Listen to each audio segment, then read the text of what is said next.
Florida's finest here on display at the All-Star Game, the 2025 Florida Collegiate Summer League All-Star Game, starting now. Like last time, Vic Masley to my right and over to my left, Ricky Potts. You guys did a little swap there.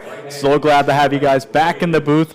What an exciting day for the Florida Collegiate Summer League. Yeah, and it started out really nicely with that home run derby. We saw Dawson Mock just put on an absolute show to represent the Sanford River Rats, who have a ton of all-stars, and we'll see them announced soon on the field. And we were talking before the game, Christian, it seemed like it was mainly the Sanford River Rats warming up with the sprinkle of DeLand Suns and Orlando Snappers in there as well. So Sanford is well represented. And then on the other end, Winter Garden and Leesburg both having 4 starters as well. Winter Park also has a good bit of guys as well. And it should be a really great showing, and I'm excited to see here tonight what both teams can do. And we have really good starting pitchers, even though Bozenhard, who was originally supposed to be the starter for the Rats, is out. Brady White takes his place, but he's not a bad second choice, Christian. Yeah, absolutely. And that's something you're going to see tonight. You know, just because someone maybe didn't get the start or gets subbed out at any point in the game, it doesn't mean that they're a bad player. This is the All-Star Game for a reason. The best of the best, like you said when you opened up our broadcast. And we're going to see Andrew Fury starting things off on the mound for the West team. He's going to be the starting pitcher tonight, and then we'll see who gets relieved for him throughout the game. But I also want to see, how these teams shake out, because so far the top 3 in the standings all play for the East: DeLand, Orlando, and Sanford. Meanwhile, Winter Park, Winter Garden, and Leesburg take over for the West. But the Squeeze Players and Lightning, along with a couple of Diamond Dogs, they should put up a pretty formidable matchup, especially, like you said, combining the best of the best, because obviously Sanford leads the league heading into the All-Star break, but we'll see how this shakes out tonight. Yeah, a lot of offensive depth across the board, too, for these Eastern All-Stars. 6 of the starters hitting over 320. That's absolutely incredible stats here for this All-Star team. It really shows just how talented this league is. And also several uncommitted standouts as well. You got Farmer and Como, who are head turners. We saw Farner struggle in the home run derby, but still a lot of great power out of him. Yeah, and we'll see that displayed in the All-Star game too. Farner has been the leadoff batter for Orlando the whole season, and he will be the leadoff batter here tonight. And he leads the league in batting average. He almost leads it. Pretty sure he leads the league in extra base hits as well. And he's just put on an absolute show. And the biggest thing about Matthew Farner is he's played in every single game, and not just that. He's the only guy with 90+ at bats. I think the next best is 85, but everyone else is somewhere in the 60s and 70s. So Farner, not just the most amount of at bats, but the most amount of hits as well, closing in on 40 base hits on the season. He's put together just a great summer so far, and there's still a couple weeks left to go. And he's the only one batting over 400 across the entire Florida League, so we'll see how he performs. Obviously, he made it to the second round of the Home Run Derby earlier today, but it's like you said, he's been able to stay consistent, having the most at bats and the most reps among any player really in the entire Florida League. But I'm interested to see how some of the Squeeze players play, how some of the Lightning players play, and you mentioned it. The Lightning especially, typically, they pitch several even pitchers per game. So this is going to be something that they're more used to, as many of the guys will be getting 1, maybe 2 innings of work tonight. And also what you liked, or what you mentioned that I liked, was some of these guys are uncommitted. So today, as well as throughout the last stretch of this 2025 season, they're going to be trying their best to showcase their talents and try to impress any coaches or scouts that potentially could be in attendance tonight. Yeah, the season is wrapping up here. We've just now crossed over the helm of the second half of the season. A lot of these guys are looking to still commit. They're still hanging out in the portal, and that portal is about to close here, coming up at the end of July. Yeah, Christian, I just can't believe Farner and Mock are 2 guys that are in the portal right now, technically undecided. There should be scouts just, in line for both of these guys, trying to get them on their ball clubs. I think anyone at any level of baseball, whether it's D1 or JUCO, should want a guy like Farner and Dawson Mock on their team. I'm just still shocked that that's the case. And looking at the specific starters for both both teams. Winter Garden has 3, originally said 4, but they have 3, including a battery. And then it's 4 Leesburg Lightnings, 4 Winter Parks in the starting lineup. And then for the East, it's 7 River Rats, 3 Orlando, and 1 DeLand Sun in the starting lineup, and a whole bunch more of those players from each team's on the reserves. And there is only one man alone who goes to what you may consider a major university next year on this Eastern All-Stars roster, and that's Braden Calise. Everybody else is either undecided or still at a junior college. Right, and looking at the West, the one big D1 standout that I would say is Cole Bullen. He's not a starter, but he will be a reserve. He's out of the University of Florida. Did not play at UF this past spring, but won a JUCO World Series back in 2023. Is a big leader of the Leesburg Lightning Ball Club, even though he joined a little bit late. So that is a big name that jumps out on the page. Marco Mueces was originally at New Orleans, and now he just transferred to Texas Southern, so he's a big name. Looking at some other big names, a couple Pitt Panthers, Julian Irizarry we'll see in the outfield. He's got lightning fast speed. He's always finding himself on the base pass, has a bunch of base hits on the season. And then TJ Sokras, who we saw in the home run derby. He's a Pitt Panther as well. His numbers won't jump out at you on the page, but he's got a ton of power, but we won't see him bat. We'll actually see him pitch. He's struggled a little bit as of late, has an electric fastball, and can work up to the mid-90s. And you mentioned the fact that Winter Garden gets the starting battery of the entire game. Obviously, it's not going to last that long, given that it is all-star play. A little bit different, more substitutions, but that familiarity could help this West team get out to a pretty good start. Yeah, both teams have batteries that are on the same team. The Rats have starting pitcher and starting catcher, and Saliba and Brady Wright, which is pretty interesting because Bosenhart was set to be the starter, and they scratched him. He's not here with us. I think he just recently pitched. That's the reason. Not sure exactly why, but Brady Wright would be the second up, and he is also a Sanford River Rat. So that's very interesting. It should be good for the team chemistry, or at least the chemistry between the two starting pitchers. But, Ricky, as you just mentioned, we won't see these pitchers go more than an inning. Yeah, and I mean, it's like really any other all-star game. Coaches are, not here trying to, throw or hit the same lineup for the entire game and exhaust their guys, especially since they'll be right back out on the field in live action in just 48 hours. So there'll be plenty of substitutions that we'll try our best to keep up with up here in the press box. But luckily, the shirts are different colors, so that should help us, kind of narrow down who is getting subbed in when and where. But I mean, I'm really excited to be here, and just I'm really hyped to see some high-level baseball. And you want to look at notable absences here.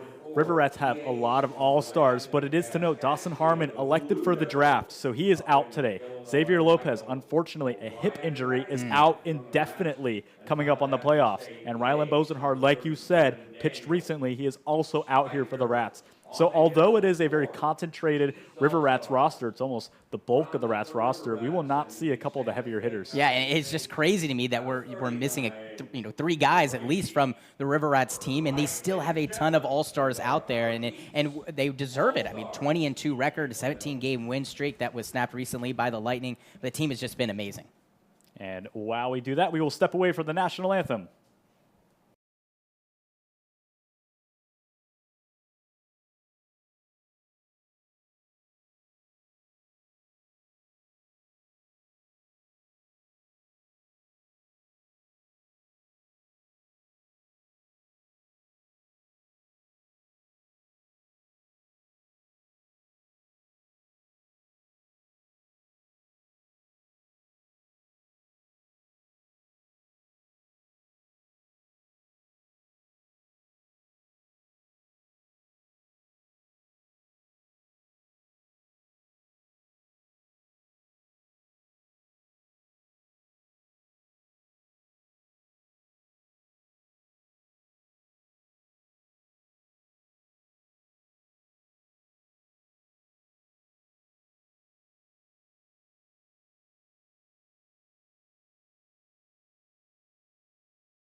And with that, it is almost time for baseball. Let's take a look at our Western All-Stars. Vic, take us away. Well, thank you, Christian. Batting first, it'll be Roberto Odor. He'll play at shortstop, followed by Gabe Young playing at first base. Both of those guys from the Winter Park Diamond Dogs, followed by Sean Stafford, the extra hitter. And then Drew Pines will be the catcher, batting fourth, cleaning things up out of Winter Garden. Charlie Keller, Leesburg Lightning extra hitter. Batting sixth, Michael Graziano in right field. He's a Winter Park Diamond Dog. Marco Mueces, another Leesburg Lightning in left field. Batting seventh, Alex Espaillat, another Winter Park Diamond Dog, batting eighth and playing at third base, followed by Julian Irizarry, batting ninth. He's a Lightning in center field. And another Leesburg Lightning player, Ledger Pleasant, will play at second base, rounding out the order, batting 10th. Behind the starting pitcher for today's game, it's Andrew Fury from the Winter Garden Squeeze. Once again, for the West All-Stars, it's Odor, Young, Stafford, Pines, Keller, Graziano, Mueces, Espaillat, Irizarry, and Pleasant, all behind the starting pitcher, Andrew Fury, who we'll see in the bottom half of the first inning. And now we get the chance to take a look at Brady Wright on the mound. He will be starting for these Eastern All-Stars, I almost said the River Rats. It's okay. He will be starting for the Eastern All-Stars. And let me tell you, Brady Wright has been one of the key starters for the River Rats. Take a look at him. A 1 ERA, 5 games played. He's got 4 games started, 18 innings, 4 runs, 2 errors, 7 walks, but a whopping 24 strikeouts this season for him. A great arm to have there to start off for the All-Stars. Right, and just 7 walks on the season, too. We've seen how free passes can plague not just a single pitcher, but an entire team as well. Some teams really struggling with the free passes, including my Leesburg Lightning. They struggle with that as well. But Brady Wright has not struggled with it. 7 walks and 18 innings pitched, and you mentioned the 24 strikeouts. Those are 2 things that really jump out of the page. And Yeah. I mean, let's be honest here. Even if it was Bosenhard, if it's Brady Wright, neither was going to be a bad choice to start this 2025 All-Star game. And like we already mentioned, Anthony Saliba is in the backstop. So we'll see how this familiarity ultimately shakes up. I mean, we've got 5 River Rats here in the starting defensive field. Saliba at the backstop, Brady Wright pitching, Stuart Puckett and Khalees on the left side of the infield, Dawson Mock out in right, and then the rest is almost all snappers outside of Gavin Thomas in left field. So at least all representation across this East fielding lineup. But, I mean, like I said, some familiarity in the field should help, and we'll see. I'm just, again, really excited to be here with you guys and ready to, just take part in the action. It was highly anticipated, and no, knock on wood, of course, rain today. It is a beautiful day for baseball, and it starts with the first pitch, 7:32. We are underway. Yeah, this is Roberto Odor. He's been one of the better Winter Park Diamond Dogs despite their lack of success throughout 2025. Super speedy on the bases, and he can hurt you if you let him get any free passes. 17 stolen bases for Roberto Odor, batting just under 250, 19 hits and 77 at-bats. He's also scored 13 home runs, and a guy that doesn't look like will give you a lot of power has 3 extra base hits, including a triple. And so Odor in a early 2-1 count, 2 balls and 1 strikes. Brady Wright started off pretty promising, a good fastball there, but now, again, those command issues starting to come. Here's a shot out to center field. That sends Fields running, trailing to right field, and making the grab for out number 1. Yeah, that's a good grab there by Blake Fields out in center. He had to, lightly sprint about 10 yards or so to his left to make that grab. But, those are the kind of plays that guys are going to want to make in the field to keep their stock up. And another Winter Park Diamond Dog. And Ricky, I know you touched on the lack of success for the Diamond Dogs, which is obviously correct, but they have a ton of all-stars. Yeah. They've got 4 in the starting lineup right now, not as many reserves, but it's their pitching staff that they had struggled with. But their bats have been pretty good, and it's kept them in a lot of games where they wouldn't have been in if they didn't have good offense. Absolutely. They have Gabe Young, they have Odor, Espaillat even. I mean, they're pretty well represented considering their overall win-loss record. And so with that, it brings up, like we said, Gabe Young, who has been, pretty good at the plate as of lately. He is just a phenomenal player for the Diamond Dogs. And unfortunately for him, the Diamond Dogs have not had the greatest start to their season. but no doubt he has been pretty good at the plate for them. Yeah, is their best hitter on paper, hitting 333, 21 knocks, and 63 at bats. He also has scored 13 runs. He's got 4 doubles and driven in 11 as well, and just 9 strikeouts, too, for an everyday player. Strikeouts under double digits at this point in the season is something really to be proud about and something that should be highlighted. And Gabe Young obviously doing a great job at limiting strikeouts and putting the ball in play. Yeah, he does a great job. It shows how productive he is. You know, he's not seeing a ton of pitches that are going by him. He's able to at least put the bat on the ball and foul them off. Brady Wright with the 1-2. He misses outside. It was a breaking pitch, but couldn't find the zone on it. 79 miles an hour. Yeah, and I mean, a little bit about Gabe Young. He's set to go over to the University of West Georgia this upcoming season. He'll be teammates with Jordan Marlowe, who obviously did not make the All-Star game for the Squeeze. But just a little tidbit as we have more of a chance during this All-Star game to kind of give some more non-numerical information, if you will, about these players and these teams. You're absolutely right. And you look at, the Diamond Dogs, like I said, in retrospect, their season has not been anything fantastical or for the books.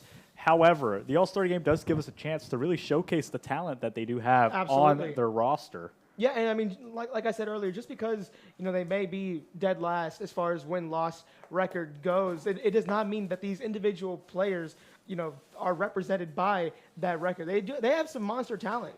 And a rare walk from Brady White. We touched on that just a moment ago in the Open. That's, if we're counting the All-Star game in terms of their season stats, that's his 8th walk and 18 1/3 innings pitched. So a rare walk for Brady White, but a good job by Gabe Young. That just goes to show you in a 3-2 count, Young with non-double-digit strikeouts. He just does a great job at fouling off pitches, and he's going to get on base a lot. And here we have Sean Stafford. He's the usual everyday first baseman for the Winter Garden Squeeze. He's one of many 200 batters plus for this Winter Garden team, and he got to this All-Star game rather by just being really consistent. There hasn't been too many times where he's had just a completely off day at the plate. He's usually good for at least a walk or two on any given day, and he had the very first home run of the season for Winter Garden over in DeLand. He belted one over the right field wall at Melching Field. That's not an easy place to hit a home run either, so a great job from Sean Stafford. That is his lone home run. Does have 2 doubles. He's hitting .262 on the season. Yeah, and like you said, one of this ballpark, Sanford Memorial Stadium and Melching Field, probably 2 of the deepest ballparks on this, ledger of fields we play at. I would say DeLand, Leesburg, and here are the 3 deepest fields. Pines takes it upstairs for ball 1. He's already in a 1-2 count. But yeah, you're absolutely right. I mean, you play at so many different fields, and it also, I want to talk about strategy for a second. Each team, of course, has their different, play scheme, whether it's small ball, powerful, pitching, defense, whatever it is. They are not playing with all their guys today. They are all singled out and playing amongst different play styles. This one on the ground. Here's Khalees, who gloves it over to second. He takes a peek. Now he waits to fire to first. They're all going to be safe. Yeah, an interesting play. It looked like he couldn't really get it out of his glove at first. Then he realized Gabe Young was already going to slide in safely to second. And actually a good heads-up play over there at shirt by Braden Khalees. Once he realized he couldn't get it out of his glove, the right play is to go to first, but it was just too late to get a pretty speedy extra hitter, Sean Stafford. Yeah, that's just a good hustle play by Sean Stafford to, run hard to first base no matter what. Obviously, Khalees thought about making the easy play at second with Matthew Farner, but ultimately decided to try at least to get Stafford out. But back-to-back squeeze here as Drew Pines takes the plate. He's been the best Winter Garden squeeze all summer long. 5 extra base hits, 3 of those being home runs, all of them here actually in Sanford. And he's batting barely under 300 as, he's trying to keep up the momentum from his back-to-back Player of the Week honors from earlier in the season, but we'll see how he shapes out today. Yeah, you're absolutely right. He has, had pretty good season for the squeeze, and he has done some pretty great things against Brady Wright. It's just going to have to come down to whether or not he can get that ball in the gap like we saw in the home run derby. And he finds the gap there, through between Khalees and Puckett for a base hit. They bring one around. It's cut off by Puckett. Here's the throw to the plate. Saliba's tag, safe. Wow. What an RBI single from Drew Pines, and you called it right before he did it. He found that 5-6 gap. I mean, that was a hard-hit grounder, and let's be honest, I'm not going to say it's a premature decision because ultimately he did come home to score. Gabe Young, that is, but that was a pretty good throw from the outfield from Gavin Thomas as well. Yeah, a really good throw and did it as best he could, but a great send by the third base coach for the Winter Park Diamond Dogs. A gutsy one at that, but Gabe Young able to just beat out the wrap. But those are the type of plays we're going to see in the All-Star game. A great throw in left field, but good base running by Gabe Young and a good send by the third base coach to trust his to trust one of his base runners in Gabe Young. And that's another thing where a third base coach being from the Diamond Dogs, he's used to Gabe Young's speed. He knows where he can send him and not, and that was a really good decision by him, and it paid off. Well, if you're a Rats fan, it's a pretty usual defensive formation for them. Saliba behind the plate. Puckett at third, who is ranging over now into foul territory. And out, and then Khalees at short with Dawson Mock over and right. Yeah, and they have, like Vic was saying, they have a Winter Park Diamond Dogs coach over here at third, and one of Vic's players that he sees on pretty much an everyday basis, Charlie Keller, if he gets on base, one of his coaches is over at first waiting for him. Right, and coach at first base can't really help as much as a third base coach, but still it's good to have a familiar face. And Charlie Keller with a swing and miss there. But Keller has been the hottest bat for Leesburg Lightning, hitting .307. He is the only Lightning player to start and play in all 25 games this summer. 23 hits and 75 at-bats. It's the most at-bats on the team. He's got the most extra base hits with 8. That's 6 doubles, 2 home runs. Leads the team in RBIs with 15. Also has 16 walks, so an on-base percentage of .449. And for those of you at home, that's almost getting on base half the time when he's at the plate. So he's just put together a monster season. And to round out that defense before we get it all switched up on us, Como at first base and Fields in center, Thomas in left, and that is Farner at second base. It is a 3-2 count on Keller. And don't be surprised if he tries to go opposite field. He definitely has pull side power, but he can find a gap in left center field. Keller gets punched out on an inside fastball that just left him looking.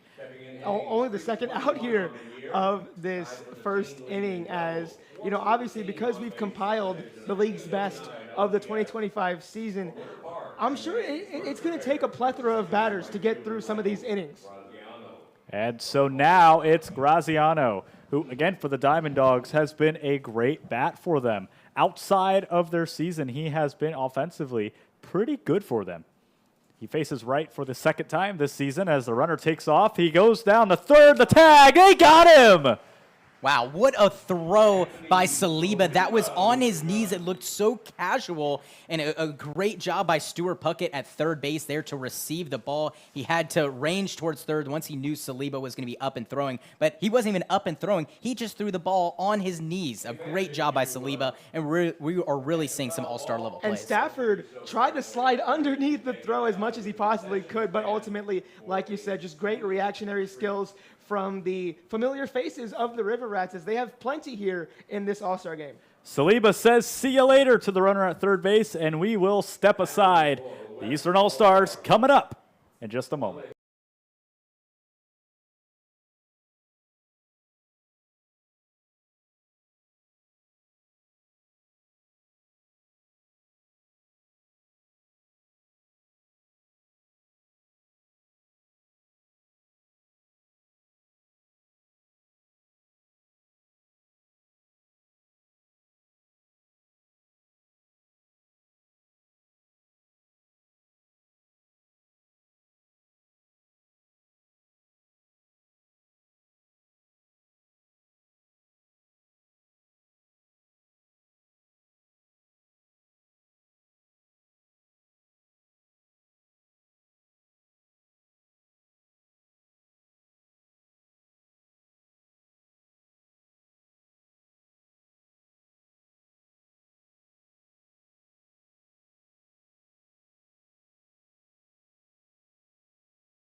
1-0 your score. The Western All-Stars able to strike first here in the Florida Collegiate Summer League All-Star game. But now it's a really good chance for the powerhouses of the Eastern All-Stars. You see a lot of, the snappers. You see the River Rats, two big teams in this league. Right, and Farner leading off Mock in the 5-hole too. This is a really scary East All-Star lineup. And it's going to be tough for Fury. I know he's one of the best in the league at what he does, but it's going to be tough for any type of pitcher at any type of college level to go through this Eastern lineup. Yeah, I mean, the first 6, just in general, of this East lineup is super scary, especially this top 2 of Farner and Khalees. And so already a 2-0 count on Farner. And for the River Rats, not so out of place for them. They draw a lot of walks as Farner gets a piece of one. It sends Odor trailing out into center. It also sends Pleasant, who's ranging out, but it's Irizarry calling off in center for out number 1.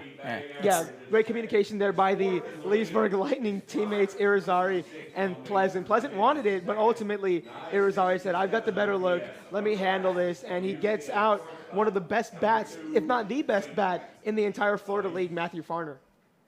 And so the man who is pretty used to getting a lot of hits here, Braden Khalees, coming up, the UCF captain, returning to UCF next season. Started off pretty well. He was actually on vacation. He missed a few games for that over in Mexico, if I'm not mistaken. So hopefully that brought him some zen, and he's able to do something productive at the plate. Khalees, 1-0. Hitting 390 on the year. Wow. That one is able to find the zone for strike 1. And, yeah, you look at Khalees, he's got just this, I hate to use this word again, aura around him. Yeah. He really does. He just... I mean, you're not wrong. He has that, cool, calm, collected, way about him that whenever he steps up to the plate, you're usually not thinking to yourself, oh, there's no way he's not going to get on base here. Yeah, and the interesting thing about Khalees is just 7 RBIs. You'd think a guy that has a 390 batting average would find himself with more opportunities to drive runners in. We actually see that same situation with Marco Mueces. He's gotten his RBIs up a little bit, still under double digits, and for a guy that hits in the middle of the order, has a lot of power and drives into the gap. Just surprised that guys like Braden Khalees and Marco Mueces don't have a little bit more RBIs, considering that the guys in front of him, there's only 3, Farner, Fields, and Mock, all have double-digit RBIs. Khalees takes it downstairs and outside for ball number 3. And again, when this count runs full, you look at just how these pitchers are pitching to them. They know that there's going to be a lot of power in these lineups. And so they seem to be pitching almost around the zone, just trying to avoid barrels as Khalees goes down swinging at a high fastball. Yeah, not surprised about that a little bit because Andrew Fury only has 3 walks given up in 24 innings. That is an unbelievable number, and we talked about it earlier, the guy's struggling with free passes, but not Fury. That's got to be the lowest walk rate in the league by far. It's a stat, it might be a little bit harder for me to find, but just the 3 walks, he's really letting his opponents earn their runs against him. Yeah, and I mean, you have the numbers right here. The improvement in his ERA as well from summer to summer last year, over 4.3. This summer, just 2.62. And I mean, as voted by, fans and staff alike, Andrew Fury, the best pitcher on the western half of the 2025 Florida League. And he's just forced out 2 of the best bats in the entire league. Fury has to deal now, and inside. Oof, that was a fastball that kind of had the tuck-in Fields there. High and inside. Yeah, so it looks like Fury is capping out his pitch speeds right now at about the mid-80s level, so we'll see if he can get it up just a little bit more throughout the course of his short outing here this afternoon. He might not need to get it up anymore. I mean, he's got 2 quick outs, and if these guys aren't hitting what he's throwing right now, there's no reason to give it any extra because once you start really emptying out the tank, you could run into some command issues, and Fury's not a guy who likes to do that, it seems. This one's popped up. It's going to be Young who's trailing in the foul territory and making the grab to his right for out number 3. So last inning was far longer than this inning, but Andrew Fury showcasing why he's the starting pitcher today, forcing a 1-2-3. We are to the middle of the Western All-Stars lineup. When we get back, 1-0 your score into the top of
a quick inning for the Eastern All-Stars. They were retired pretty quickly, almost 1-2-3, but you look at these teams, it looks like the Western All-Stars are just keeping the fire on. Yeah, and a new pitcher already on. It's going to be Joey Wittig out of the Orlando Snappers. And not surprised, I think both teams will elect to throw one pitcher per inning. And if that pitcher does get in trouble, you might see an in-inning pitching change. But then again, you want to give these guys a moment. So unless they're really struggling out there to get an out, I think that these coaching staffs will both ride out their pitchers. Anthony Saliba is still behind the dish. He's talking to his new pitcher. You also have to look at the pitcher-catcher chemistry. I want to bring this up because I bring it up almost every All-Star game I do. You know, as a catcher, you learn all the pitchers on your team. You learn about what they throw. You learn about how they throw, what they're good with, what they're bad with. For Anthony Saliba, he's catching a pitcher he's never caught before. Yeah. Nonetheless, probably even really spoken to, you know, up until today. It's really going to come down to how their communication goes. Well, the one thing that really helps is the fact that Saliba is an all-star. He's a really good catcher. And you're right, it's tough. There's no really chemistry between Wittig and Saliba, but I'm sure that despite there being so many pitchers, I think all of them have a meeting before the game, letting them know, of course, what their arsenal is, what their pitches do, if they've got a curveball that's more 12-6, if they've got more with horizontal movement, if they have a changeup that runs a little deeper and maybe that sinks a little bit more than a regular changeup, or a slider that sweeps across the plate more like a Chris Sale, or a slider that's a little bit more vertical break. So all of them are a little bit different, but I'm sure that these catchers have done their scouting report and they should be ready to go. And in addition to that, you know, how do they go about giving the signals in the backstop, right? I'm sure that there's a kind of colloquial, like, okay, this means fastball, this means curveball, this means changeup, yada, yada, yada. But like Christian said, these two are pretty unfamiliar with each other up to this point in their careers. So we'll see how Wittig performs here in most likely his sole inning of play. But Graziano is still at the plate after Sean Stafford was caught stealing to end the top of the first. And I don't think it's anything where there's crazy signs. I really think that they're going with the universal once fastball. On the ground, right past Puckett, and a base hit. That was definitely a fastball down low. Right. So it might be one fastball, you know, two curve, three change, right, four, you know, a sinker or splitter, something like that. So I think that each, you know, designated number has their own, you know, pitch. I don't think that every single inning a pitcher's going to come out there and hey, I like my 1 to be my fastball, I like my 2 to be my 2-seam, I like my 3 to be this, and my 4 to be that. I think all of them will have to adjust to this All-Star game to keep it easier on the catchers. Absolutely, and you know that comes with, like you said, most likely them having a pregame meeting of sorts. But what I just noticed here is Moises in the center field. Here's Fields running in, making the grab. It was trailing out to right field, and Mock Also very speedy out there, making it to right center before that ball even landed. Well, after that line out there from Moises, the Lightning faithful just gave a bit of an uproar for their big bat. Yeah, they travel well even to the All-Star game. Sometimes they'll travel even better than the home team travels, especially during rain delays. They'll sit around and they'll wait for that game to start, and they have traveled well here tonight. There's a ton of yellow in the stands, and I just love to see it from up here. And Moises putting a good bat on the baseball right there, just unable to find some green grass, but he has hit all season long, back up to a 300 average in 22 games. He's got 4 doubles and a home run too as well, and 18 doubles that lead, or 18 walks, excuse me, that leads the team. So he is just an on-base machine, and that on-base percentage, I'll give you right now, 459. Alex Espiat, who is really minimal strikeouts for him. He's got a pretty nice average, 278 for the Diamond Dogs, 6 RBIs. Again, one of those just keystone players that kind of holds the Diamond Dogs up when they win. And when they lose some pretty close games as well, and he's really able to just be that steady bat for them. Yeah, Espiat absolutely is one of the cornerstones of this 2025 Diamond Dogs team. Yep, hitting a 278. He's got a couple doubles and a home run as well. Just 6 RBIs, a little bit surprising, but he is more of a speedster, so we won't see him usually driving in as many runs as some guys behind him. He's got a fellow teammate on first base. The next offering to Espiat, he's swinging through, and he goes down on 3 strikes.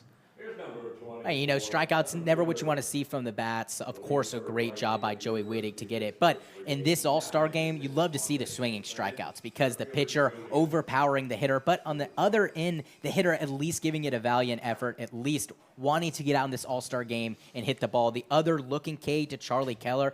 Trust me, that is a rare looking strikeout for him. If he's going to go down, he's going to go down swinging. And I think that pitch to him was a little bit on the inner half of the plate, a borderline call.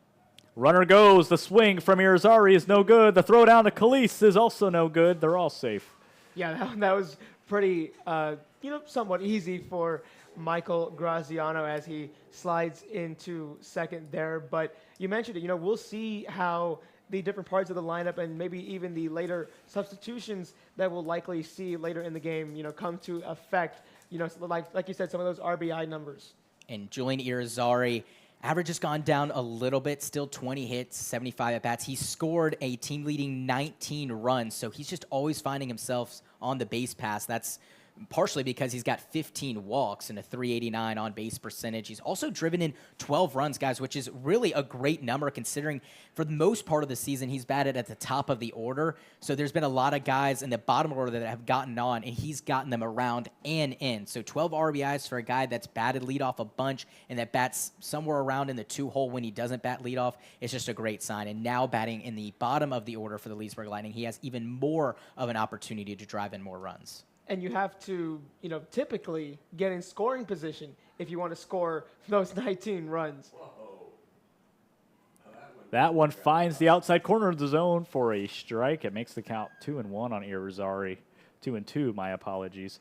But you look at Irizarry as a Leesburg player. Again, another, like I like to say, keystone player. Vic, you spend a lot of time with Irizarry. What's kind of this mindset he brings up to the plate as he swings through and misses, unfortunately, but I'll let you finish that thought. Yeah, I try to interview the, best hitters going into each night, but for him, I haven't gotten around to interviewing him just yet, but what I would say his approach to the plate is just to help his team out any way he can. He is not a guy that is going to look for the extra base hit. He's not going to guy that looks to hit the ball over the fence every single time. He's just trying to put a barrel on the ball. If that means that getting on base through a walk, he'll do it. He's got those 15 walks, so any way to get on base, he's going to do it to help his team. It was a 2-strikeout inning, and the Eastern All-Stars are due up. We're back in the bottom of the second after this.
We are back here in the bottom of the second inning. Still zeros on the board for the Eastern All-Stars. It's still a 1-0 game. Isaac Sewell.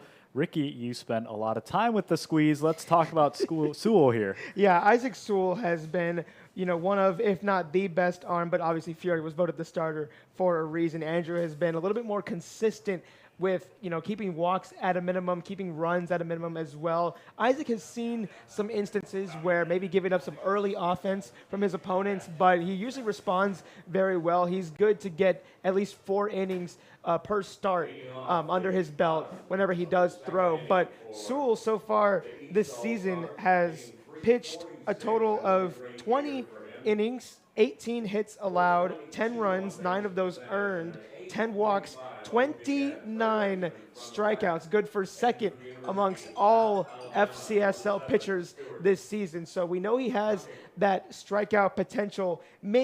Just maybe want to keep those hits and runs numbers down just a little bit more. But if he's able to do so, throughout the course of the season, then his numbers will even out. But he's been a very good arm for Winter Garden.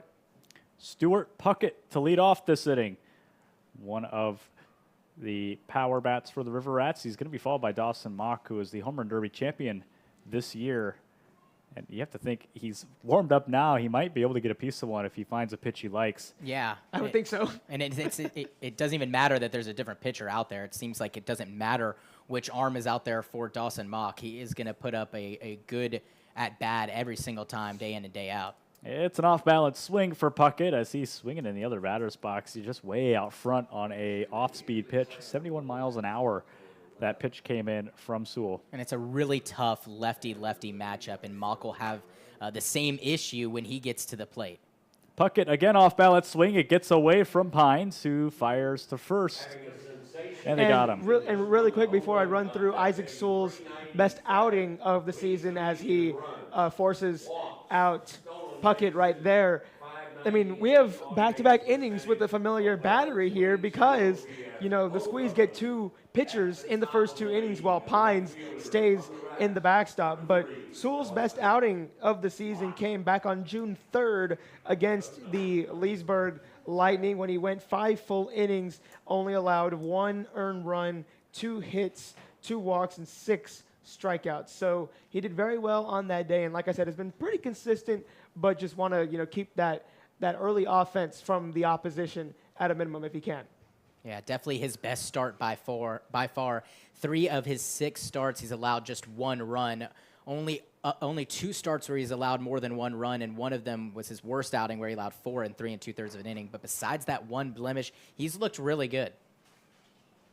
Dawson Mock is now already in a hitter's friendly count. He's looking for a walk right here. This guy in a 2-1, now a 3-1. It's just so incredible to see how disciplined he is at the plate. It's one of those things you don't really believe it until you see it. Hey, it's crazy just because of the home run derby. You think he'd want to swing away like he just did. And yeah, he's not a guy that I think goes up there wanting to, or even in a 2-1, 3-1 count, I don't even think he wants to get on base via a walk. He wants to hit the ball hard, especially if there's runners on base pass. Sewell to Mock, and Mock gets a piece of it, fouls it back.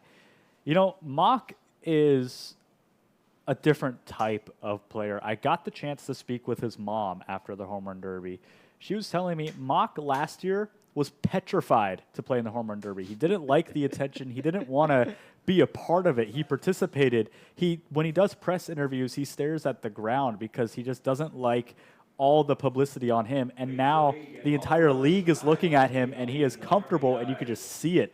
Winning the home run derby, doing the press interviews. He's out there running around. I mean, this guy has just grown in confidence since day one, since opening day. And that's completely understandable.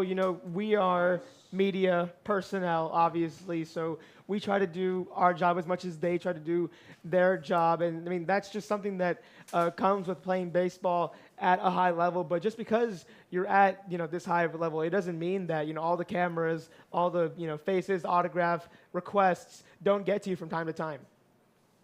Yeah, and that walk to Dawson Mock might come back to hurt Sewell because he's got to face a couple of righties in Gavin Thomas and Grant Como. He's also got to face the speed from Mock on the bases. Mock is looking at second. He's hungry today. Yeah, the squeeze, and pretty much every other team in this league is very familiar with how dangerous Dawson Mock can be when he gets on base safely.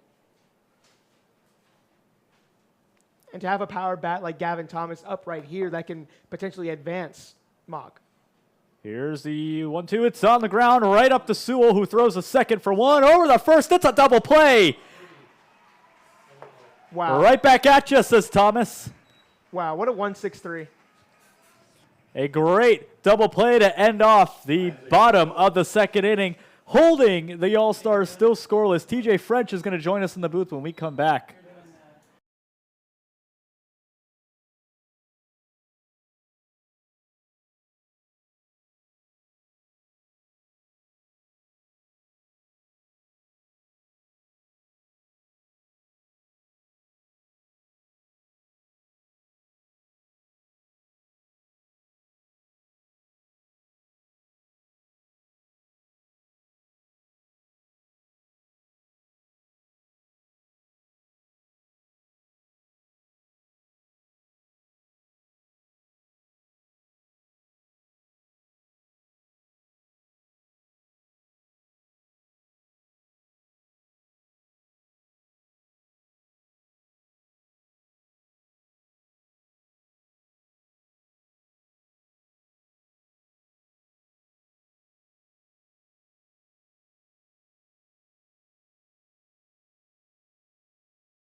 We're through two here at historic Sanford Memorial Stadium. Ricky Potts here to do at least an inning of play-by-play duties. But to my right are Christian Boussier, the Sanford Communications intern, and TJ French, the Winter Park Diamond Dogs intern.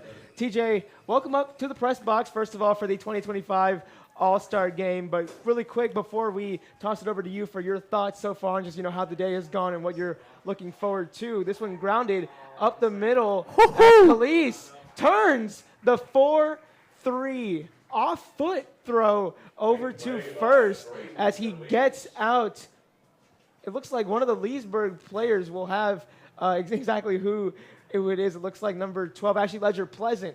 So Ledger Pleasant grounds out on the first pitch he sees from the starting pitcher, Paul Jancheko, who comes into this All-Star game with a 2-1 record, 2.95 ERA. He's appeared in 9 games, 3 of those starts, 24 and a third innings pitched, 21 strikeouts, 13 walks, and 14 hits. So pretty good numbers, obviously. I'm sure he's going to want to try to even out that strikeout to walk and hit ratio. But TJ, with one of your players up to bat right now, what are you looking forward to?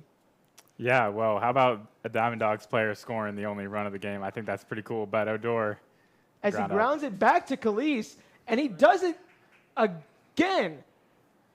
Yeah, Odor is called out. Just my thoughts on the All-Star game. First off, I was at field level for the first couple of innings, which I thought was really cool just because we've been in the booth for all the games, and just being down at field level, you get a totally different perspective of the game. And, yeah, I know Paul Yaneshko's on the mound. He's faced the Diamond Dogs a couple of times. He's a really a hard throwing pitcher, but can kind of be, kind of up and down. But I know Adrian's here now, so Yes, we may have a little on him. Guys, I've been here the whole time. I don't know what you're talking about. Yeah, but it's Janesco, actually. I know we've been butchering it all season. Actually, Paul but Janesco up there. But yeah, Okay. such an efficient pitcher out there. And he actually started coming out of the bullpen. I mean, TJ, you remember that initial series against Winter Park. He came out of the bullpen, pitched 4 innings of really clean baseball. And then as, the season went on and as Coach Cameron Jurgens started to get to know his pitchers a little bit, he actually planned on Janesco being this high leverage reliever for the season. But as starters began to falter a little bit, Coach Cameron Jurgens had no choice to put Janesco as a starter out there, and he's been absolutely phenomenal.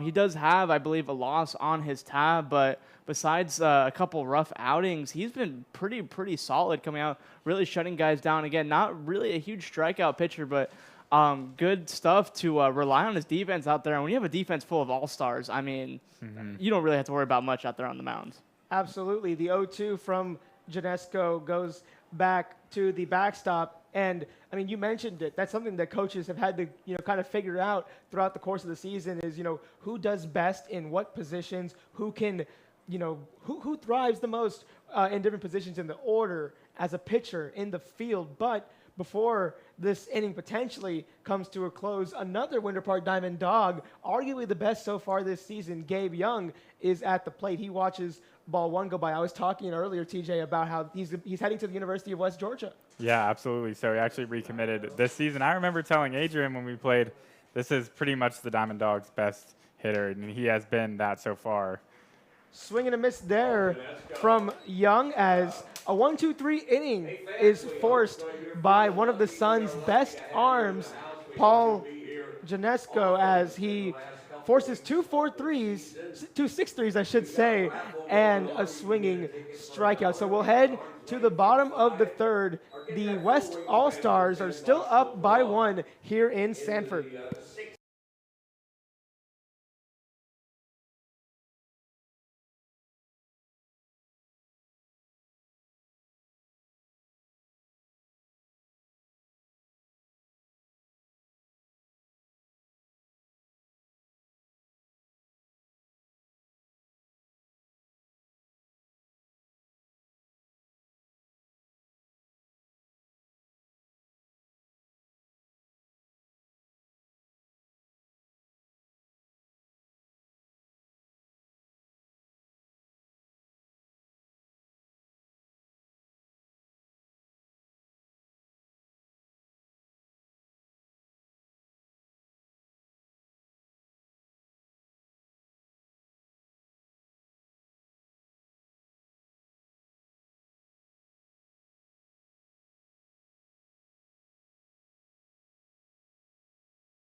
Blake Tipmore will pitch this third inning for the West All-Stars as he starts off this relief effort against Grant Como. And he's been one of the best relievers among the entire FCSL here in 2025. He's posting a 3-0 record heading into this game, 1.17 ERA, 15 and a third innings pitched, 19 strikeouts, 8 walks, 9 hits. So a very solid reliever for Leesburg and should be as well here for the West All-Stars. But taking a look at these new fielding substitution guys, it is all Lightning and Diamond Dogs outside of Drew Pines here in the backstop.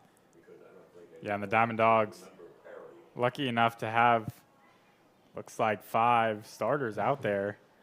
Yep, as Como flies that one out into right center. So, TJ, I'm hoping you can help me out here, but it looks like Graziano in right, Odor at short. Help me out with third and first. So first is Gabe Young, third is Alex Espiat, which is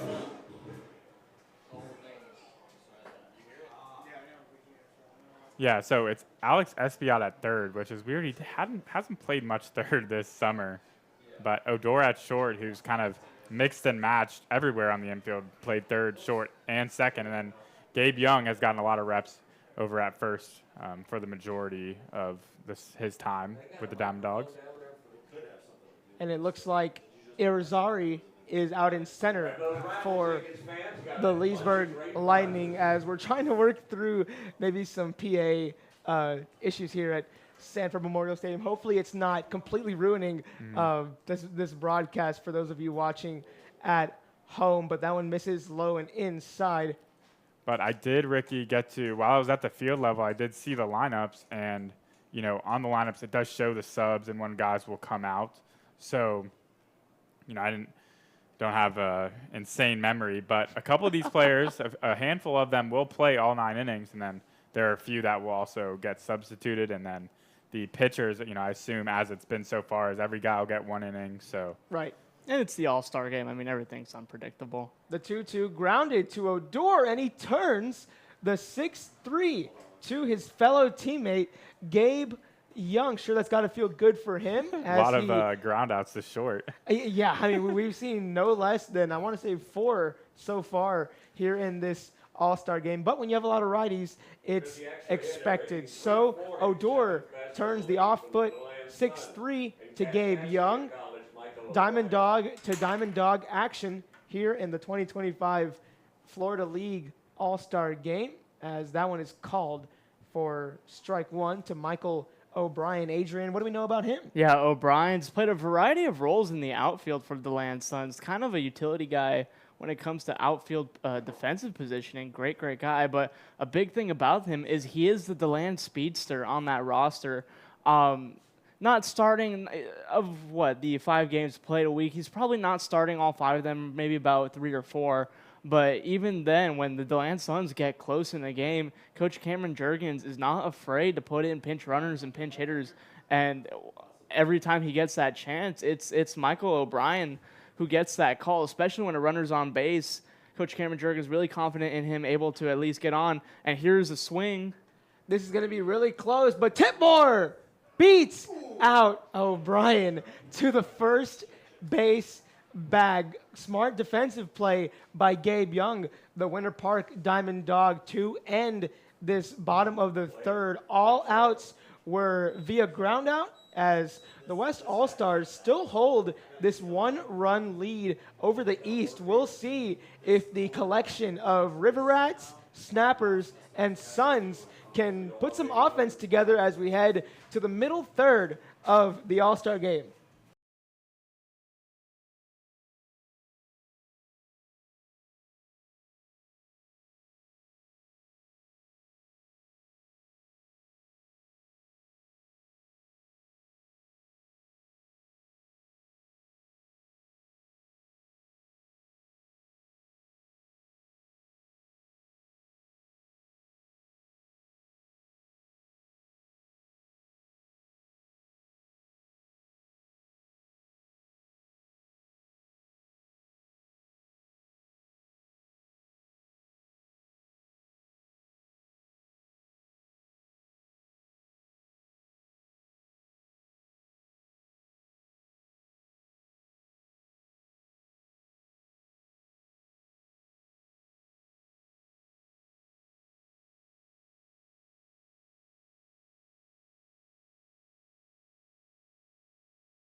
Welcome back as we get ready to start the 4th inning of the 2025 Florida League All-Star Game with Adrian Delgado and TJ French. I'm Ricky Potts as we get to celebrate the collection of the league's best in 2025. Sean Stafford is going to lead off this 4th inning for the Western All-Stars. Sean Stafford has been pretty much the first baseman for the Squeeze in 2025, but he starts off with a big swing and a big miss against the new pitcher, Trey Clinton.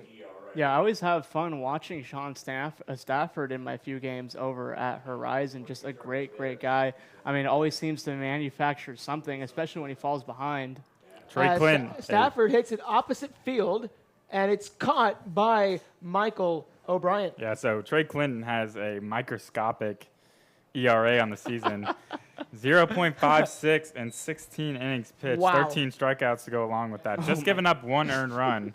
So basically, runners don't usually cross home plate against Trey Clinton. No, and he's posted 5 consecutive scoreless outings. The only run he gave up was back on June 1st, but I guess that would make sense because he does play for Sanford, and they are, a winning team in this league.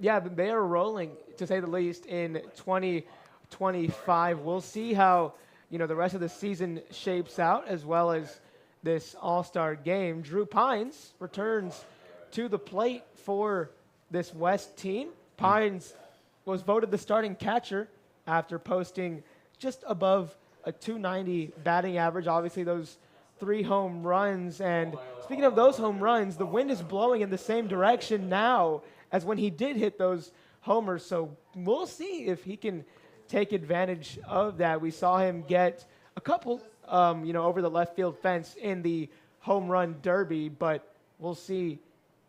Yeah, Ricky, we were both here when he hit those 3 homers in one day, and I can imagine that was likely the reason why he earned that starting nod. Yeah, and I mean, he obviously was, back-to-back player of the week here in the Florida League, but we were talking about it after the derby concluded. This one's grounded to Khalees again, and he does it again. The 6-3 is turned one more time by the UCF captain. He sits down one of the best bats on this 2025 West All-Star team. I was going to say that you and I were talking about, after the derby concluded, the wind was blowing pretty much the opposite way of which it is now, which is right to left. And that's what helped favored Dawson Mock and helped him get so many over the right field fence. Charlie Keller fouls that one off to the left side. No, so we saw Khalees kind of bobble that ball in the first inning, which allowed for runners to be safe. But since then, he's been very locked down over there. Absolutely. He's going to David Letterman's alma mater. That one is just inside for ball 1 to even up the count here for Keller. He's a pretty big bat. He's got 2 homers on the 2025 season. Yeah, I remember voting on the All-Star ballot. I was like, do we really need another Lightning player? And then I look at Charlie Keller's stats. It's like, oh, I have to put him on here. What, just a special guy. I mean, I think I went 100% on my ballot. I guessed every player right. 1-2 count coming up here from Clinton, and he strikes out Keller. A pretty quick 1-2-3 inning, as ever since the first, things have sped up here in the 2025 All-Star game, but we'll head to the bottom half of the 4th as the East All-Stars are due up when we come back.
we've got another Winter Garden squeeze on the mound. 3 of the first 4 innings in this 2025 All-Star game have been pitched by squeeze pitchers.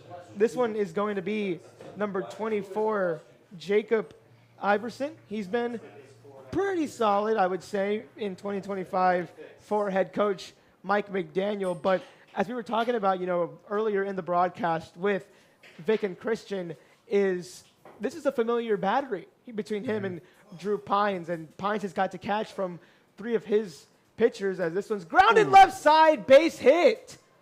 First one we've seen in a while. He's trekking for second, and he's in safely for a double. Yeah. So Jacob Iverson gives off a leadoff hit.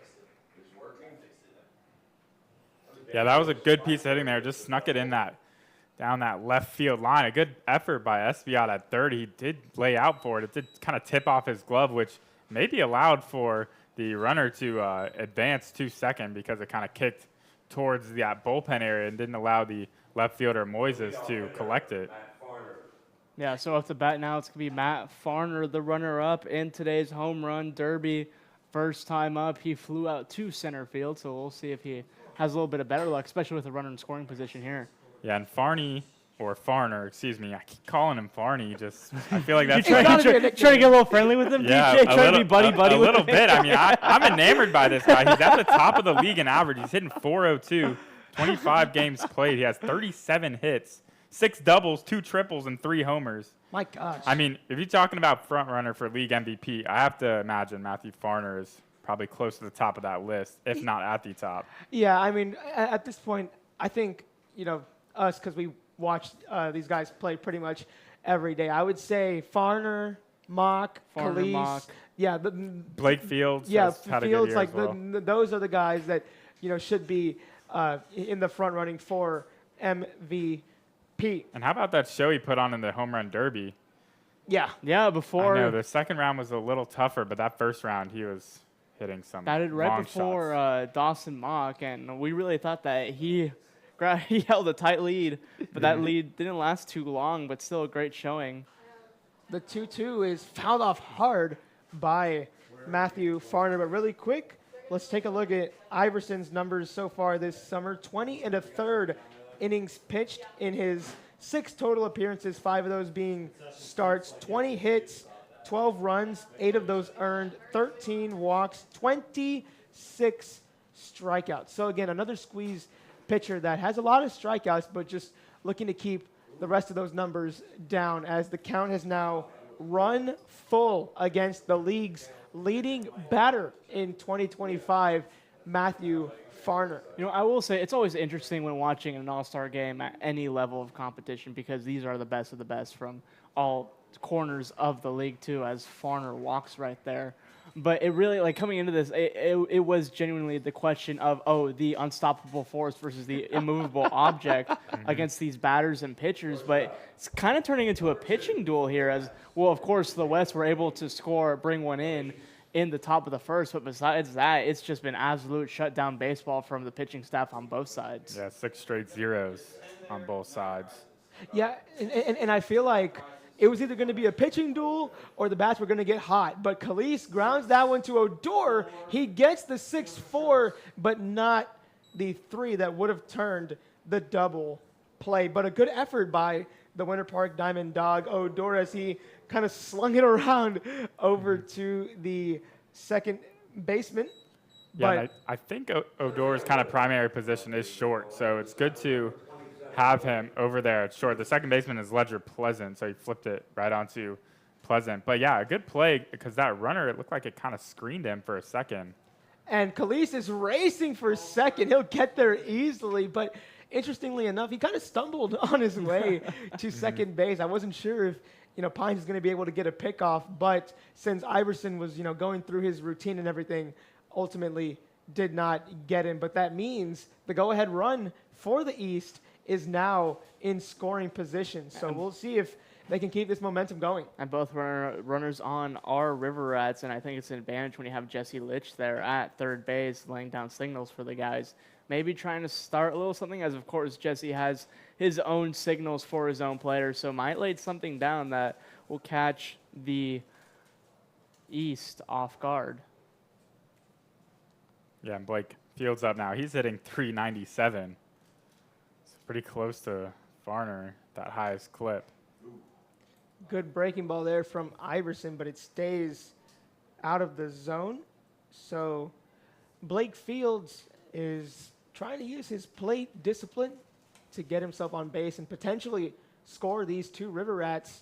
Another one finds pretty much the same spot. So it looks like he's trying to get, Fields to chase, maybe get under the ball and force a fly out. But so far unsuccessful, as it's a full count with 1 out. The payoff is fouled off to the right And side. just one quick thing on Fields. He's actually a fresh high school graduate, so I don't know if for your guys' team, if you guys have any of those players, but I think he's the only player in this All-Star game that is just, graduated high school and has not even played collegiate ball yet. Yeah, Yeah, at least that is absolutely insane. Because there's none for Winter Park. I don't, know for Winter Garden and DeLand. Oh, and he actually plays at his old high school stadium of the First Academy. Wow. So, I mean, that's probably a good reason why he was able Very familiar. to play so well this season. Just 5 strikeouts in 6 Yeah, and I mean that's got to be a good, comforting feeling to be able to, go back to a field that you're so used to playing at. But this has become a dire situation for Jacob Iverson, as the bases are loaded with 3 of the league's best players. But that's something similar I've noticed with at least the DeLand Suns, where they have a lot of guys who are committed to play at Stetson, and now they're playing for DeLand, with Stetson University being the home field for the DeLand Suns. It does give them that advantage of being able to feel them out, and then once they return to spring ball, they're already familiar with the field, how to play it, and they just feel comfortable in that area. That one was fouled back into the parking lot. It looks like, hopefully some cars are safe out there. But, yeah, I mean, you're right. For a lot of these guys, they play for Stetson. I think we also have a couple of Rollins players as Absolutely. well.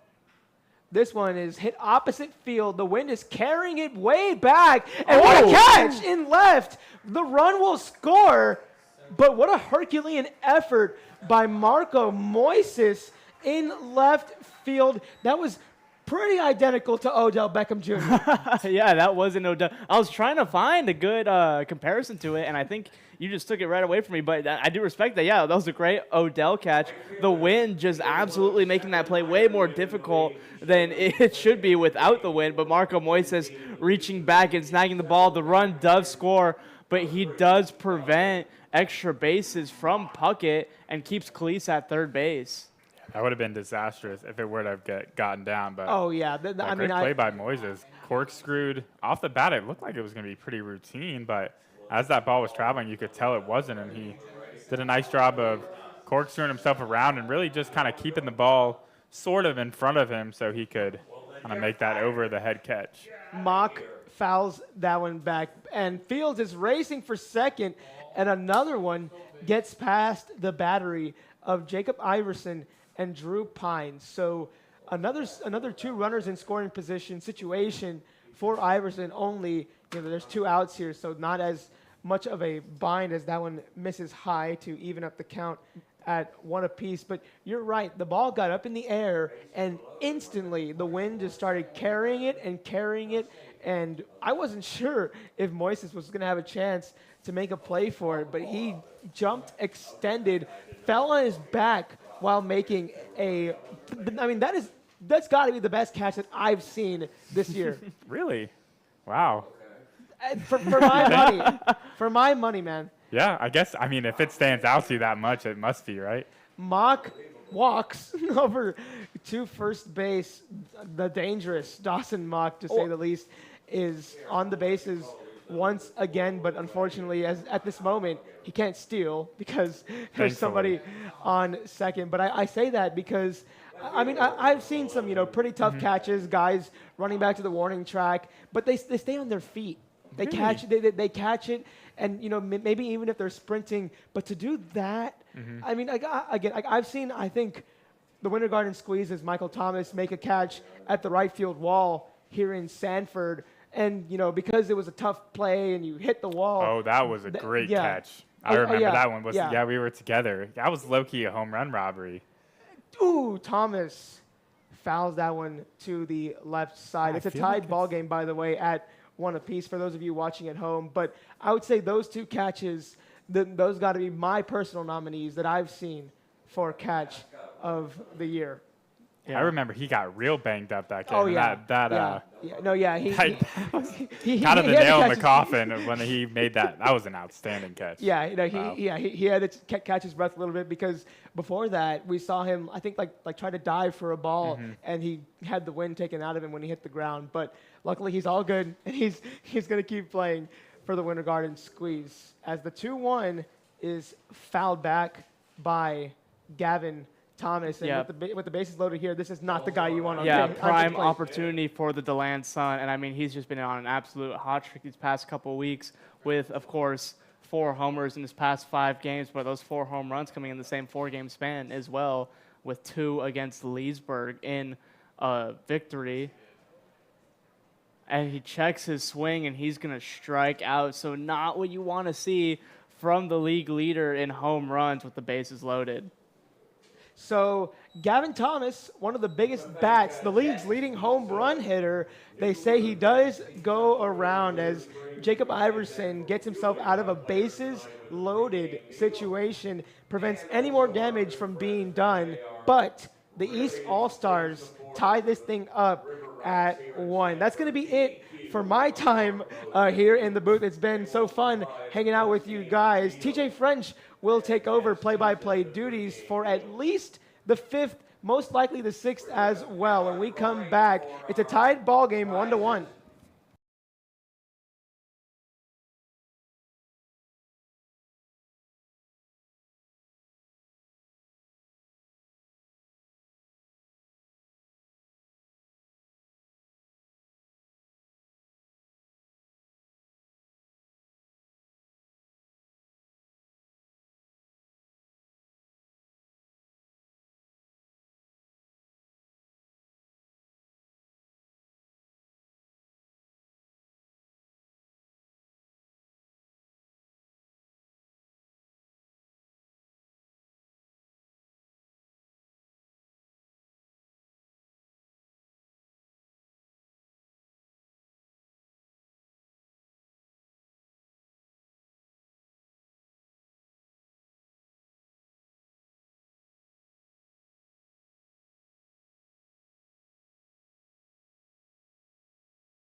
Welcome back to the broadcast center, everyone, to this Florida Collegiate Summer League All-Star game. Score is all knotted up at 1 apiece here at this historic Sanford Memorial Stadium. Going to be a new pitcher. It's going to be Billy Batson. He is out of Rollins, a 6'4" lefty. He's having himself a nice summer thus far. 2.45 ERA and 18 1/3 innings pitched. Has 16 strikeouts to go along with it. And then one of my own is up to bat here in the top half of the 5th. It's going to be Michael Graziano. Actually just got back from kind of a mini vacation, but he has posted really good numbers, and not surprising to see him as an all-star. Batson's first pitch is roped out to right. Right fielder goes back and makes the play on the track. So Michael O'Brien, who just checked into the game, I believe. He checked into the game last inning. Yeah, actually. and makes a nice running catch at the track. But yeah, just to finish up Michael Graziano's stats, 17 games played, has a handful of doubles, 4, and 17 hits and 53 at-bats. Yeah, and up to bat now is Marco Moises. He did participate in the home run derby. Unfortunately, didn't make it to the second round, but an absolute contact king up there at the plate. Just super, super patient batter. And when he's able to get a hold of one, again, maybe not likely to send one over the fence, but it is at least going to roll all the way to the wall for extra bases. Yeah, I'm curious to see how Batson does in this inning. First, that pitch is in there. Yeah, but it's been For a strike.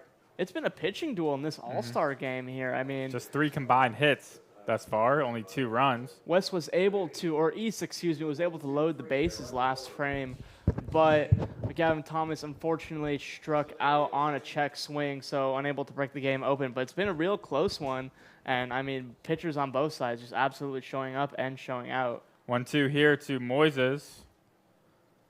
The 1-2 from Batson is in there looking for strike number 3. So Moises down on strikes. Sorry to jump right in here, but yeah, Moises, rare strikeout from him. He's been really good at the plate all year in his limited strikeouts. That's been one of the biggest things for him and for the Lightning bats in general, just limiting strikeouts. They've done such a good job all season long at that, and just unfortunate to see Keller with 2 Ks and Moises now with 1. So just struggling here in the All-Star game, but hey, if there's anywhere to struggle, let it be here, and then once we get back to resuming play on Thursday, it's business as usual. Yeah, and this is no insult to any other players in the league, of course, but you are striking out 2 All-Stars. These guys are pitching on this mound for a reason. They deserve the recognition, and of course, they're showing their stuff out here. Esbiot pops one high on the infield, struck out his first at-bat, and it's going to drop. Esbiot on his way to second. The throw, not in time.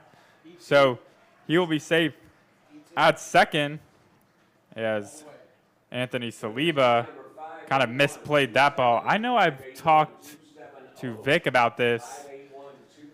That is definitely the toughest play in baseball, I believe. Oh, looks like Esbiot injured himself on the slide. I think it's something with his wrist, maybe when he was sliding in. He did catch a break there.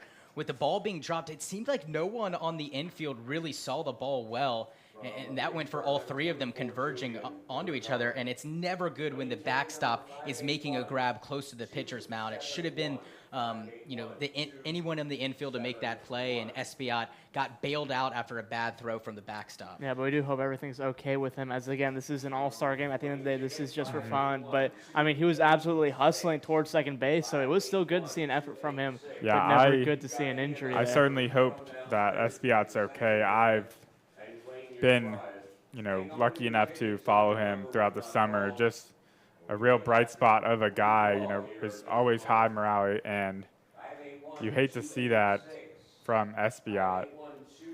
Yeah, getting hurt is never good, but getting hurt in an all-star game it's just the worst, because you're going out there, you're having fun, you're trying to play loose, but you're trying to still play to your best ability. Getting hurt here would be just a disaster. So it looks like he will be okay, though. So the trainer went out and checked on him. Might be that wrist area.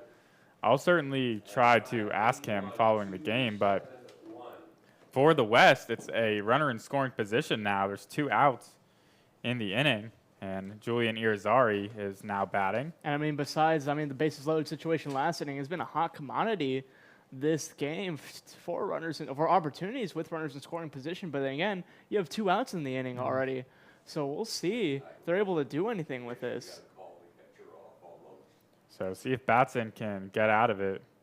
Lefty out of New Smyrna Beach. Second pitch is downstairs for ball number 2. Again, just to touch on Esbiot a little bit. He's had a nice summer, hitting .278, 3 extra base hits to his name. Again, plays really solid defense. Kind of, like I said, all over the diamond. That pitch is upstairs to Irizarry for ball number 3. So see if this West squad can put together a little bit of a rally. And Vic, Irizarry has just been an absolutely phenomenal bat to watch this season. Yeah, I mean, he's just been incredible. And finding himself on base any way he can. Here he walks, but he's had 15 walks on the season so far, an OBP of 389. He slugged just 280, just has that 1 double, but he's driven in 12 runs. And I made a point of this earlier. For a guy that bats towards the top of the order, he doesn't really, or he's not supposed to on paper, have a lot of guys on base when he gets up to the dish. But he does, and he's driven in most of those guys. And he's really speedy on the base pass. He's 7 for 8 in stolen bags, and would love to see a little bit of a double steal if Esbiot is okay over there at second base. Yeah. But, I mean, you see that at, like, the college level and in the majors as well. I mean, the perfect example is Shohei Ohtani batting leadoff for the Dodgers, where, you want those guys in the 8 and 9 hole to get on base because you have your best guy batting leadoff. And, of course, as the game goes on, as players reach, as outs, that lineup is going to switch around. So it's not always going to be that 1, 2, 3 by the time you reach the 4th or 5th inning. Yeah, and As the new batter is Ledger Pleasant. Deals with a 1-1 count here with runners on first and second and 2 down. Yeah, Pleasant hitting really well for the Lightning, a 265 batting average, has played in 21 out of the 25 games, and is a really good fielder as well. Swings through that one, and the back pick is, he got him for out number 3, so that's how the top half of the 5th inning ends here at historic Sanford Memorial Stadium. We're halfway home. Score still remains 1-1.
Back here at historic Sanford Memorial Stadium here at the Florida League All-Star Game. The new pitcher looks like it's Newt Rocky from the Diamond Dogs. Rocky did expect to pitch today, talked to him a little bit before the game. So he does get his inning here in the 5th, but a 3.64 ERA in 24 and 2/3 innings. And actually kind of one of the league leaders in innings thus far. 15 strikeouts to go along with it. The batter looks like Grant Como from the Snappers. And Grant Como has really good stats as well. And interesting, Saliba is actually on deck, so wondering how that will work out with substitutions. Because I know Gustafson came in for him to be the backstop. Yeah, Como played in 21 games, smacks that one to the right side, foul. 4 doubles, 2 homers, 13 RBIs for the Snappers, 3rd in their team in average. The Snappers do have a lot of prominent hitters. New Rocky out of Embry-Riddle.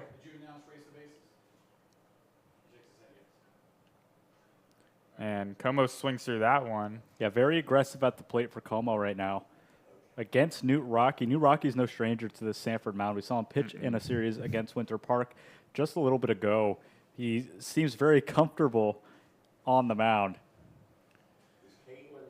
Yeah, and for the Winter Park team, I've highlighted it multiple times. It's been walks, and for Rocky, he's been one of the, as he, of course, will issue a free pass there as he hits Grant Como. Yeah, not how you want to start your outing in the All-Star game with a hit by pitch, and now he's got to face Saliba, who has such a lively bat at the plate this season. We saw him, get caught stealing, but he has the chance to do something big here.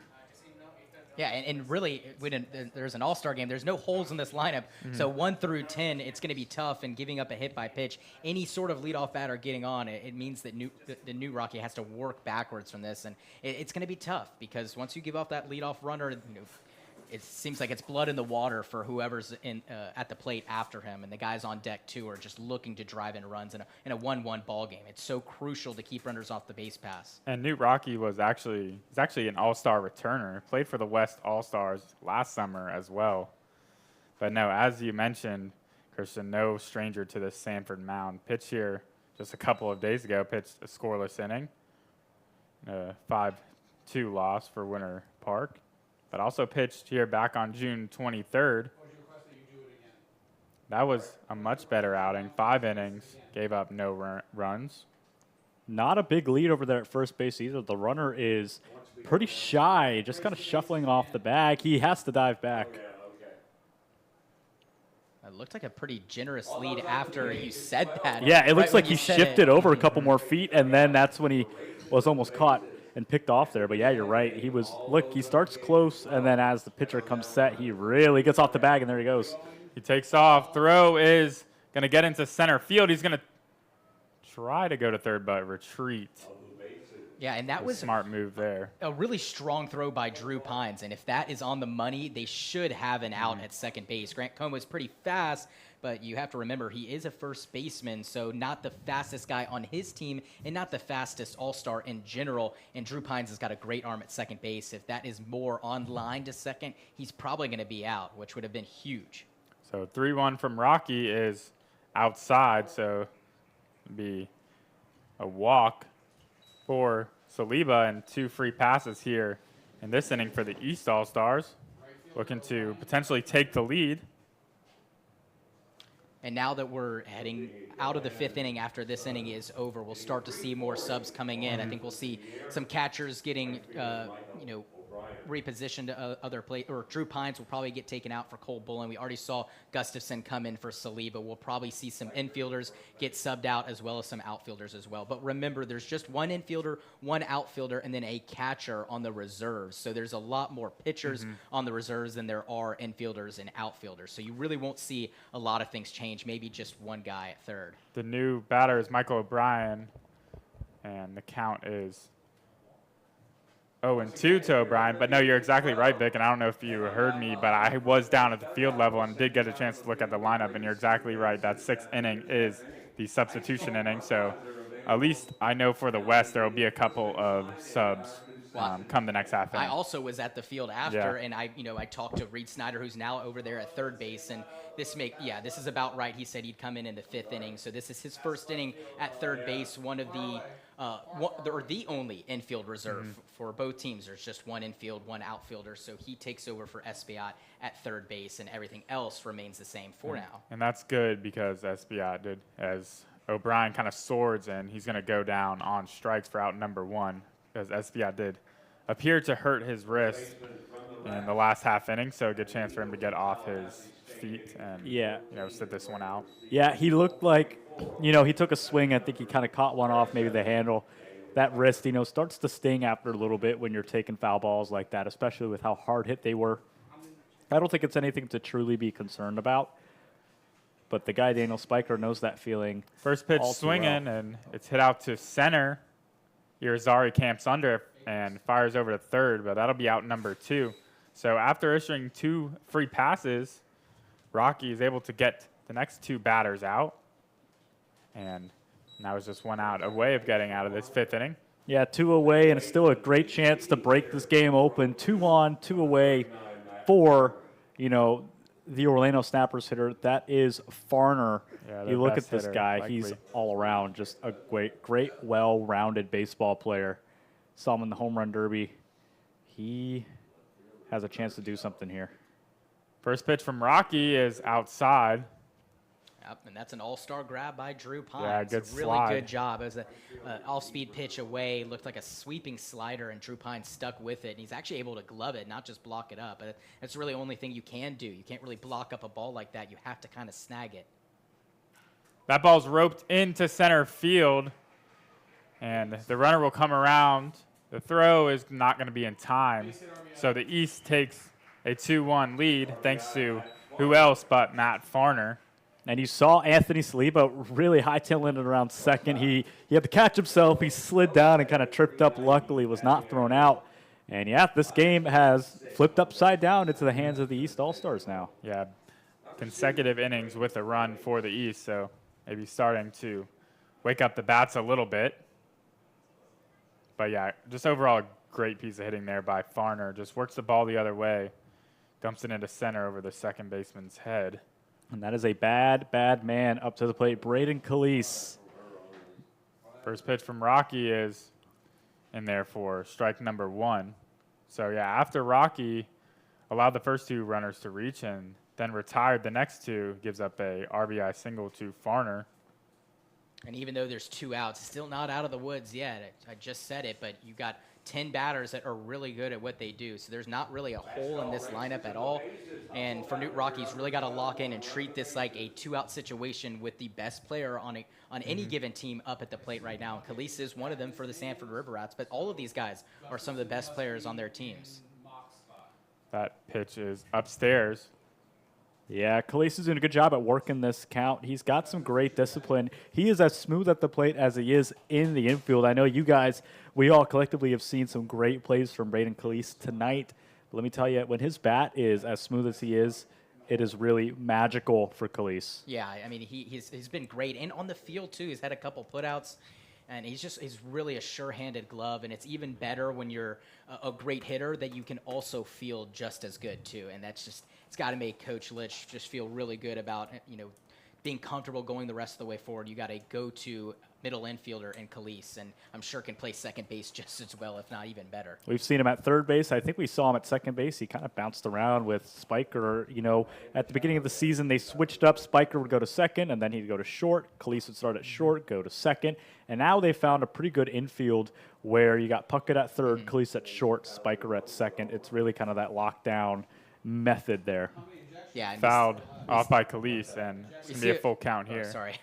I can't even hear out my headset, so I really don't even know what's going on, to be honest. But I would say see the same thing from Ryan Jenkins. He's able to play short, second, or third base for the Lightning. Grant Jordan can also play short and second as well. Ledger Pleasant can play a little bit of short. Payoff pitch is hit foul again, so Calise doing a good job of battling here. See what Rocky can go to on this another big full count pitch here in the bottom half of the 5th with runners out on first and second. You saw both runners take off on that pitch. I wouldn't be surprised if they go again. Coach Jesse Litch likes to hit and run. Well, yeah, full count, 2 outs in the inning. They're certainly going to be on the move in. It's fouled back again, so Calise working a nice at-bat here.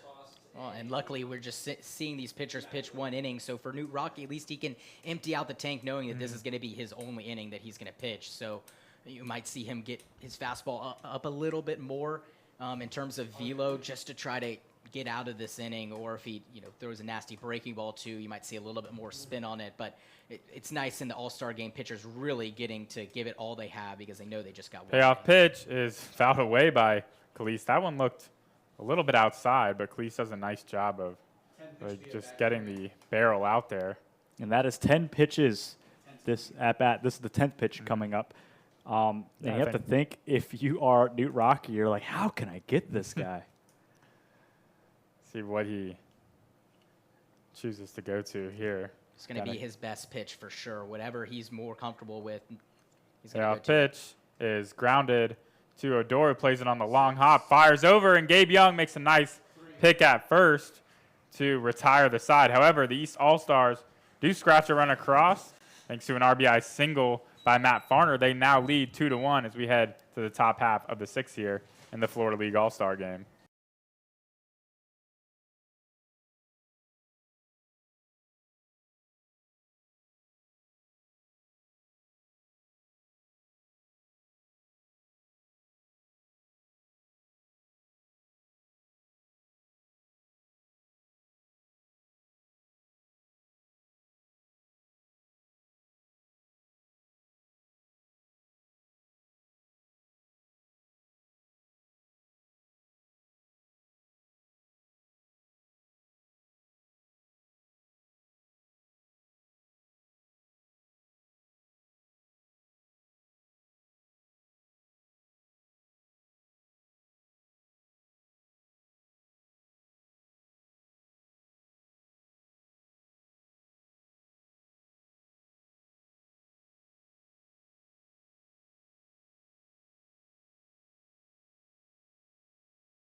Top of the 6th inning here at Sanford Memorial Stadium. The East All-Stars have scored runs in both the 4th and the 5th innings to take a 2-1 lead here. It's going to be a new pitcher, Brady Appel, out of Tallahassee Community College for Sanford River Rats. Made 8 appearances thus far.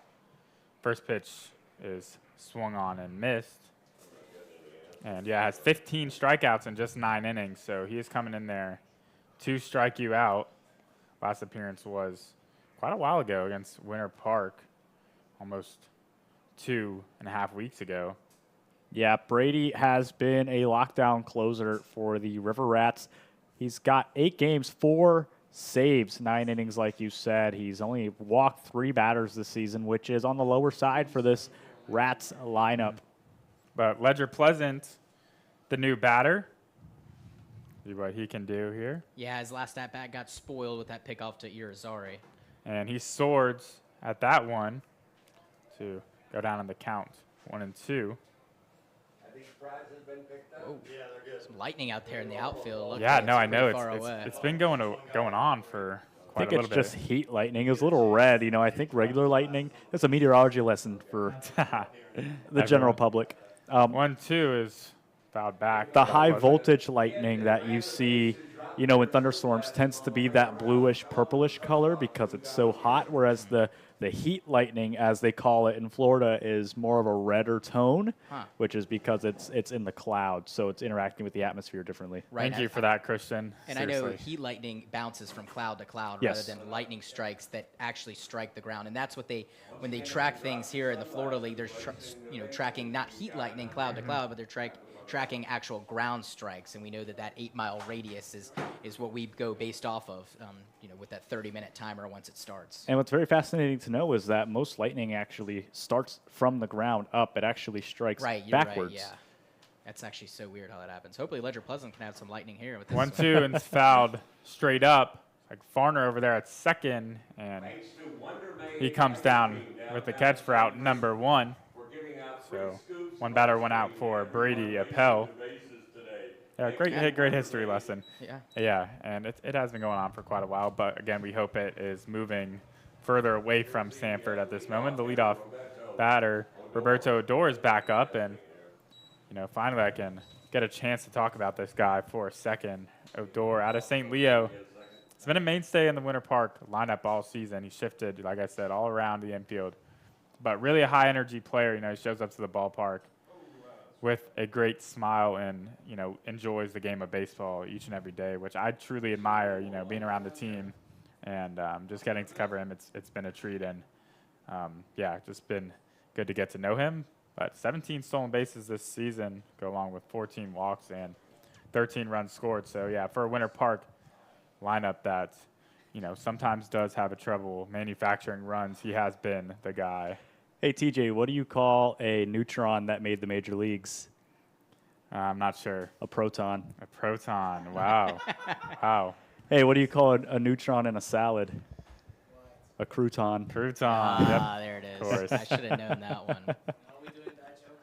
And, Odor will be a great guy to get on base for the West All-Stars right now. They really need any momentum that they can get. Scored just 1 run back in that first inning, the RBI double from Drew Pines, and there you go, Yeah, Odor on 4-pitch the walk. base pass. So Yeah. I wouldn't be surprised if he was in motion here. I would be shocked, actually, if he was in motion. I would think putting him on second base, giving the chance for Gabe Young, Sean Stafford, anyone else up to potentially drive him in. Yeah, and a very uncharacteristic walk there from Apple. Only 3 walks in 9 innings, so exactly right. Yeah, he has not really had the walk bug like some of these other Rats, battery like people are they do. Wow, I think I just completely forgot what I was going That to say. ball's going to get away on the pickoff attempt, and Odor is going to get into second. He doesn't even have to steal a base, is already in scoring position. So Pell looked like he was attempting to pick off, and he just airmailed the first baseman. Again, it was one of those kind of lob throws, so didn't get much on it, and that allows for Odor to get on to second, and the West All-Stars now have a man in scoring position for Gabe Young. What I was trying to say was that Apple is a closer for the Rats, so he's not used to coming into the middle of the game when the the intensity is still so high. There's a lot of pressure on him. Plus, in the All-Star game, he's facing so many different faces that are alternating through that he doesn't get a time to really find his rhythm. He's got to get up and go when he's on the mound. And that has to be a big change for a pitcher. You're used to coming in. You're used to a certain routine. You're used to coming in this time and warming up at this time. But in an All-Star game, it's all kind of flipped upside down. Gabe Young looks at a ball high, so 1-1 count here for Young with his teammate Odor over at second. And Young was the first run in the first inning and the only run for the West All-Stars thus far. Yeah, it's just been a pitcher's duel. No surprise about that when you throw a guy each inning and he gets plunked right there. So just more struggles for Apple out there, and it's not looking good as the middle of the order is coming up. I know that middle order doesn't mean much in an all-star game because everyone seems to be in the middle of the order. But still, I mean, he's in a really big bind right here with some really good bats coming up to the dish. But what I was saying is, they throw 9 guys out there. It's so tough for the batters to get comfortable. The pitchers automatically have a super big advantage in this game. And the hitters have to work backwards and just try to put their best swings on the baseball because they know that they're not going to have any time to get comfortable with new pitchers coming in every single inning. Yeah, it's going to be Sean Stafford to be up to bat now, see what he can do. With 1 down in the inning, runners on first and second. First pitch from Appel is a little outside for ball number 1. Yeah, he is surrounded by Diamond Dogs right now, first and second. He's really got to start to reevaluate how his approach is in this game because he's only got 1 out and another big scoring opportunity for the West All-Stars. That pitch is downstairs. So, yeah, the past couple of innings, I know it's still been a pitcher's duel, but there have been opportunities for both sides. Saw the East capitalize on it in both the 4th and the 5th. See if the West can do the same here in the top of the 6th.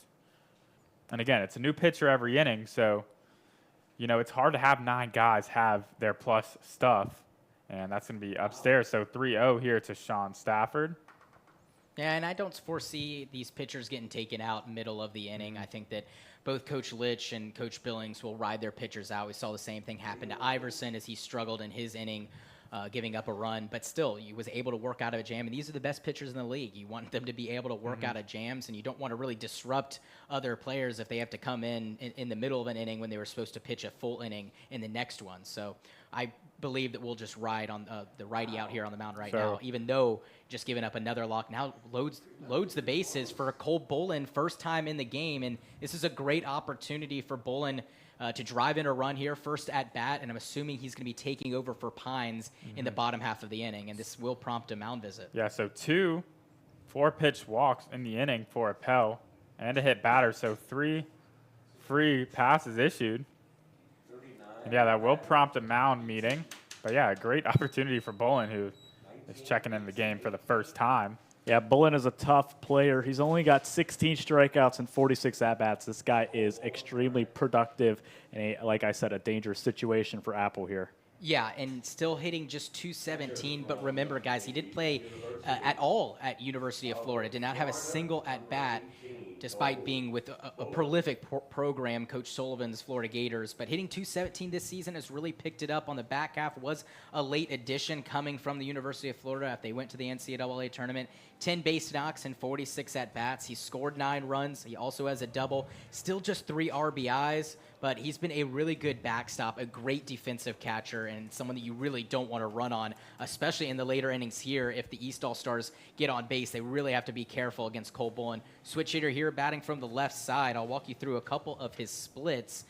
Batting or versus left-handed pitchers, he's 3 for 10 with a 300 average. He has been struggling a lot against righties, so he struggled when he hits on the left side of the plate. He has a 194 batting average, but 300 hitting against lefties, so maybe he'll start to pad his stats a little bit here against a tough righty. First pitch from Appel is in there for a strike, and I was just going to say he should get a good pitch to hit at some point in this inning. Nowhere to put Cole Bolin via a free pass, so you have to think that that mound meeting was all the guys saying, yo, go right after him and pour in some strikes as That ball's a little away. So 1-1 here to Bolin. And for Apple, he's looking for a ground ball. You know, he's looking for a ball hitting the infield that they could try and turn to, at least keep the runner at third and get the force at first. A fly ball is going to be his kryptonite here. It's going to tie that game. And he's been really good at advancing runners. 15 for 31 in terms 1-1, of and that's runners. cracked out to left center. It gets down, and just one runner will come around to score. It's Roberto Dor, but an RBI single for Cole Bolin ties this game up at 2 apiece. Good piece of hitting there, excuse me. As, like I said, Appel has to come into the zone, nowhere to put him on a walk, and he stays right on that and smacked it into left center. You talk about suboptimal situations. That was a suboptimal situation for Apple. Just not what he wanted. A line drive wasn't even caught. It dropped in for a base hit. It scores a run and keeps the bases loaded. Yeah, and that is going to bring up Charlie Keller. So another opportunity for the West All-Stars to potentially take the lead here. Yeah, and Charlie Keller looking for his first base hit. Has struck out twice. It's very unlike him. He has been striking out less as of the recent, but striking out twice in a game is something that's very rare to him. Of course, is going up against All-Stars, so it's a little bit difficult, but hats off to Cole Bolin coming in at pinch hit opportunity, struggling against right-handed pitching. But as I was saying, he's done a great job at advancing runners, almost a 50% chance when he gets to the plate that he advances the runners on the base pass, and he did so right there and keeps the line moving for another lightning batter in Charlie Keller. So Apple ahead in the count here. And that's going to miss downstairs. So, excuse me, looks like a 2-1 count now to Keller. And bases full of West All-Stars. Catcher 3 times, then threw a wild pitch. What he goes to here, and that's swung on for out number 3, excuse me. That was a good Got strike lost 3 pitch there. in what the count was, but nonetheless, it's a big strikeout for Apple, and they're 2 down now in the inning for Diamond Dogs hitter Michael Graziano. And just unfortunate for Charlie Keller, 3 strikeouts, not how he wanted to spend his All-Star game. And he's put together good at-bats in the 4th, and just that last one, some good swings. He's just unable to have any luck against some really tough pitchers. Let's see what Graziano can do here with 2 outs, and the base is full. First pitch is upstairs. So yeah, been wouldn't say a tough inning for Apple, but certainly strenuous. Again, it is just an all-star game, but up to 25 pitches now, and that's going to be in there for a strike. So Gustafson jumps up to maybe back pick, but it's in there for a strike anyway. And the count is now 1-1 to Graziano. Plays collegiate ball at Mercer. Had actually a pretty good season for the Mercer Bears. And that's going to be downstairs. And I got to look at Graziano actually in person when I was in the dugout, and he looks like he's like 30 years old. I mean, he looks like a real, developed big league player, just his physique and just the way he carries himself too. I mean, it looks very different from a normal collegiate athlete, and it just seems way beyond his years. 2-1, swung on a miss. So yeah, Graziano this season started 24 games with Mercer, scored 27 runs, and had 6 doubles and just over 80 at-bats. And Graziano, he has that veteran presence. He brings that veteran presence to center field. He's very steady at the plate. He's got 17 hits in 17 games. 2-2 is swung on and missed, so Apple gets out of it. The West All-Stars do tie it up thanks to a Cole Bolin RBI single, but the bases remain loaded as the West All-Stars strand 3, and we're headed to the bottom half of the 6th inning here, still knotted at 2 apiece.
New pitcher for the West All-Stars is going to be Winter Park Diamond Dog Riley Kuhar out of Florida Tech. First pitch is in there for a strike to, looks like, Blake Fields.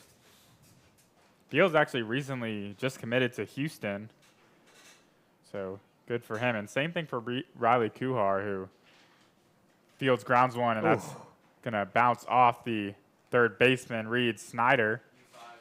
Yeah, that is a tough play there to make, you know, right off the hop bouncing.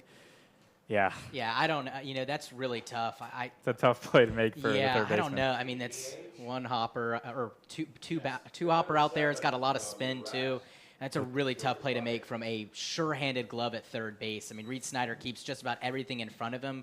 Has a really strong arm. And And so for Kuhar, just real quick, is the reigning pitcher of the week. Did throw 7 innings and gave up no earned runs. Was actually did earn a win for the Diamond Dogs through 6 innings, their longest outing out of a pitcher this season, and has been a welcome sign to see. 28 and a third innings pitched and just a 3.81 ERA. As new batter is Stuart Puckett, so yeah, so Bolin is now in there to catch, and it's like that's the only change for the West All-Star alignment. ooh, inside on Puckett again. Kuhar brings a lot of, you know, what's already a deep rotation for these Eastern All-Stars or Western All-Stars, excuse me. They, you know, he's just such a well-rounded pitcher, you know. He's got the velocity. He's got some pretty good breaks, some good command. Yeah, no, you're exactly right. Kuhar delivers. So 3-1 here to Puckett, excuse me. And a Just chance so for the many. River Rats now to try to take back the lead. They've got their leadoff man aboard, and that's what helped the West All-Stars in the last inning. Or, excuse me, no, did not help them out. They got That the ball's last out. stroked, and it's going to find right field for a base hit for Stuart Puckett, and now runners on first and second. It's for the East team. exactly where Puckett likes it. Little inside, but still mid-high. Roped it, pulled it. Wash, rinse, repeat for Puckett. Yeah, Puckett, a great hitter. One of the league leaders in stolen bases here is from the Orlando Snappers. And that brings up Robinson. Robinson, the other number 3 here after Mock. He's coming in for Mock, actually, so the 3-for-3 swap. Yeah, since the Orlando Snappers broadcaster's not here. As Robinson crushes one out to left. Will the park hold it? It will not. It's a 3-run homer for Rashad Robinson, and the East take a 5-2 lead. Waste no time. First pitch he sees swinging, and that's a 3-run shot for Rashad Robinson. Didn't even get the chance to say anything about him as he stroked that one out to left. Looks like the wind is carrying that way, and it got out for a 3-run homer. As long as you've got the bat in your hands, it only takes one swing to completely change the course of a game, and that is what Rashad Robinson did right there. Right, and we didn't even have to say anything about him. I mean, he showed us what he's all about, and first pitch swing, and just a great swing by Rashad Robinson, able to elevate that pitch and get it in the air. Great launch angle too. I mean, that ball was just tattooed into left field, and it's so hard sitting on the bench for so long, and you come into this game and your first pitch swinging, and that's the type of luck you get. I mean, it just, you know, caps off to him. This is why these guys are all-stars. They can come to the game, be a pinch hitter, and make an immediate impact. And I was going to mention, as that ball's hit, nice play by the third baseman, Reed Snyder, gets up and makes the play. Wow, nice diving play there by Reed Snyder. Yeah. Wow. I was going to mention Robinson's speed, but I think that makes up for it from, you know, the start of this inning. I think Yes. that's redemption. Well, I think he's proven a point that last Yeah. one should not have been an error, because I think that last one was really hard, or the first play to him was really hard hit ball to get. And it seemed like he knew, maybe someone down there told him that he had an E5, and he came back and made a really good play. But that's just the type of play I'm talking about. Keeps everything in front. And talk about that arm all the way on the third base side. Great I mean, arm. he is deep into the hole. That's as deep as you can get. And he fired a strike right to the chest. that ball's hit up the middle. Odor collects and throws over for out number 2. So A nice play there by Odor, and back-to-back nice plays. Yeah, just to revisit that play by Reed Snyder. First base. Jabbal's stroked, and he immediately gives up his body to his right and makes a nice stab at it. And then, like you said, the long throw is also impressive because there's two parts to that play. And, you know, a lot of times we see guys, make the play clean, but, maybe bobble the throw or, one-hop the throw. But, no, it's a really strong throw there by Reed Snyder, and that brings up, it's like, and to his point, as that is Saliba, looks like. is Yeah. Saliba up to the plate. Snyder is diving his non-glove side, so obviously he's a right-handed thrower. He is at third base, so he doesn't have that extra extension on his arm if you were to be diving, say, towards shortstop. So, again, just takes that little extra bit of effort to get to that ball.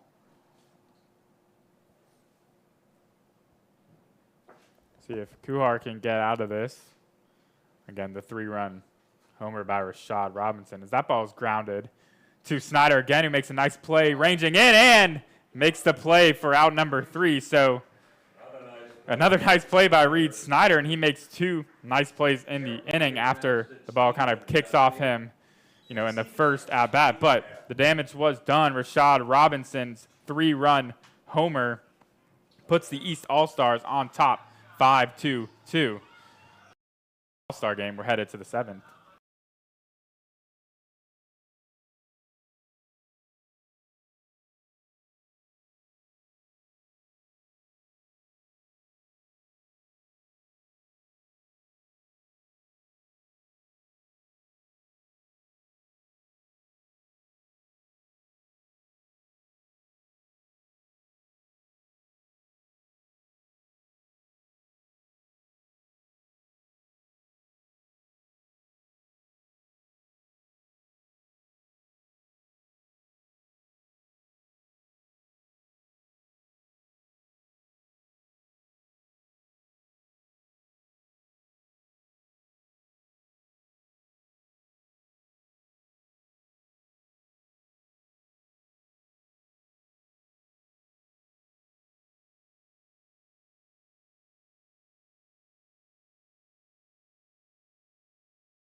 Somebody called the chiropractor because I'm back.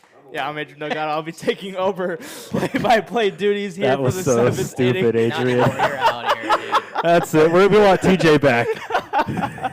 On the mound for the East is going to be Steven Cherapania out of DeLand. Solid guy. Was their ace in the beginning of the season. Has been putting up solid work since. This actually is 4th summer in the Florida League. 3.60 ERA in 9 appearances of work. Cherapania, low velo guy, does a great job of limiting the walks. But once batters get a tone on his pitches, they are able to hit him around a little bit. It's not really the walks that get him compared to other pitchers in this league. It's these rallies that spring up. But good to see him get an all-star nod here. He was a late addition to the roster, but we'll welcome him nonetheless. And as this one is sent to deep right field, it might have a chance, and that one is gone. Wow.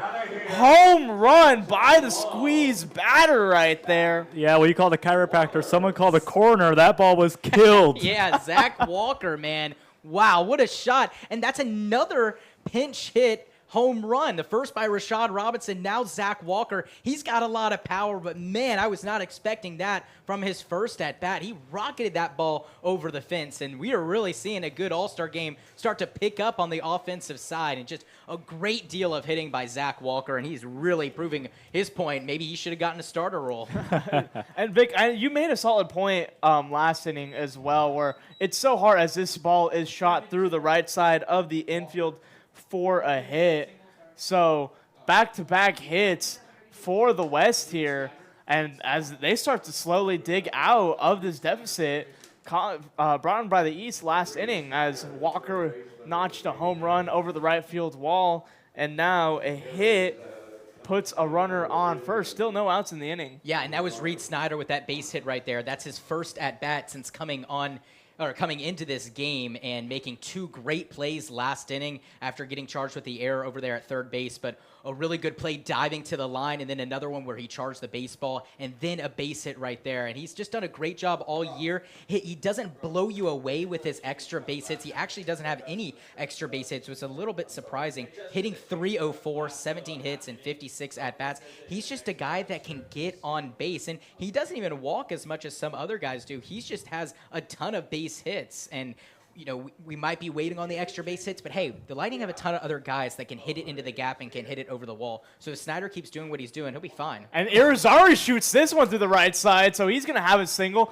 And the runner's going to round second, make it all the way to third. So Reed Snyder is at third base. Julian Irizarry is at first. The Lightning making noise in this one, but of course, the fireworks that started this inning off is Zacharias Walker, who led off the inning with a home run. Yeah, a little squeeze Lightning tag team duo. Zach Walker with the solo blast, and then Reed Snyder and Irizarry go back-to-back for base knocks. And then here is Ledger Pleasant, and it's really just a takeover between the squeeze and the Lightning. Of course, the Diamond Dogs still have a ton of guys in the lineup and have had a lot of pitchers throw recently. So it's really all 3 forces helping out in this All-Star game, and the same thing on the other side. It hasn't just been all River Rats. Yeah, and Sharapanya struggling here as he takes over duties on the mound. Of course, he was a late addition to the All-Star roster, only out of yesterday. As this ball is absolutely painted, going back toward the left field wall, and that is foul. Oh, Wow. my goodness. Wow. That ball was crushed right there. Oh, that was so disappointing. Michael O'Brien made, a customary just stroll on over to the left field wall just to at least show he was making an effort. But, oh, my goodness, that ball was absolutely painted as this next pitch is fouled back. That wind definitely played a huge factor in that. It is howling out towards left field. You think if they had that center field wind or even that wind blowing out to right, it may have been a whole different story. Yeah, and that's Ledger Pleasant up to bat right now, batting in the 10-hole for the East team. He takes the next pitch for a ball, but Christian, yeah, you're right. That wind definitely played effect to it. That ball was absolutely crushed, and I'm not saying it should have been a fair ball home run if there was no wind, but it definitely would have been a lot closer to being a home run, and it just was absolutely crushed by Pleasant. Yeah, Vic, I'm going to be honest. I didn't see that ball land, which was just good stuff by Ledger Pleasant, and here in the late going, it's the Leesburg Lightning making noise in the All-Star game. So runners are on the corner, still no outs. There's a Lightning on both first and third, and a Lightning at the plate. As this ball is popped towards the right side, it's going foul, and it will go far enough where a fielder can't reach it. So this at-bat will continue. Still a 2-2 count on Ledger Pleasant. Pleasant with 2 doubles this season is not the biggest power hitter for the Lightning. He usually bats towards the bottom of the order, batting 10th here tonight, but is average 265 right now. Runner goes. Pleasant shoots this one towards the right center gap. Runner will score, and the Irizarry goes around second, and he will stop at third base. Or excuse me, Snyder. Irizarry scored. Snyder is at third base. I got so lost. I'm so sorry, guys. Well, You're look, all good. You're all that's good. exactly what they needed. He worked that at bat, so many pitches. He's tiring out the pitcher. Finally sees a pitch he likes, Why not send it into the right center gap? Why not score a run? Yeah, a trio of hits by the Leesburg Lightning. I was just about to say, it took the words right out of my mouth. 3 straight base hits for the Lightning, and they're really helping out the West cause right now with the tying run over there at third base, and it's a speedy Irizarry. So Sherpania has to be careful over there because any ball that gets away from the catcher, likely Irizarry is going to score. So up to bat now, it's Odor, the Diamond Dog, as he takes that pitch for a strike. But if you're the Dogs right now, you're a little missing out on the fun, not because you haven't been hitting, but because you just haven't been up in this inning. It's Zach Walker to lead it off with a home run, followed by 3 straight Lightning players, and then now the Diamond Dogs an opportunity to tie this ball game up, and that would just be so fitting. I mean, that's the best thing about this All-Star game is that every team, every guy gets to contribute a little bit, and the Diamond Dogs can come through here. That would just be a really big full-circle moment. And I will say, it is such a smart move by the coach. I don't know if it was intentional to put your guys on the same team back consecutively so they're able to feed off each other. They're used to that. They're used to, like, hey, I know this person is on base. I'm familiar with bringing that guy in. I know their tendencies. So probably an advantage going as Odor walks so the bases are juiced. And here comes Odor's teammate Young to come up to bat with the bases loaded. East still lead 5-4, and here comes Coach Cameron Jurgen, Steven Sherapania's coach, on the DeLand Suns to have a conversation with his pitcher, probably just telling him to settle down a little bit. Again, Sherapania has been a great pitcher. His only problem this season is once guys get a read on his pitches, they're able to make great contact with it. And, of course, Zacharias Walker with the homer and then 3 consecutive hits by the Leesburg Lightning are showing Sherapania's few struggles that we've seen this season.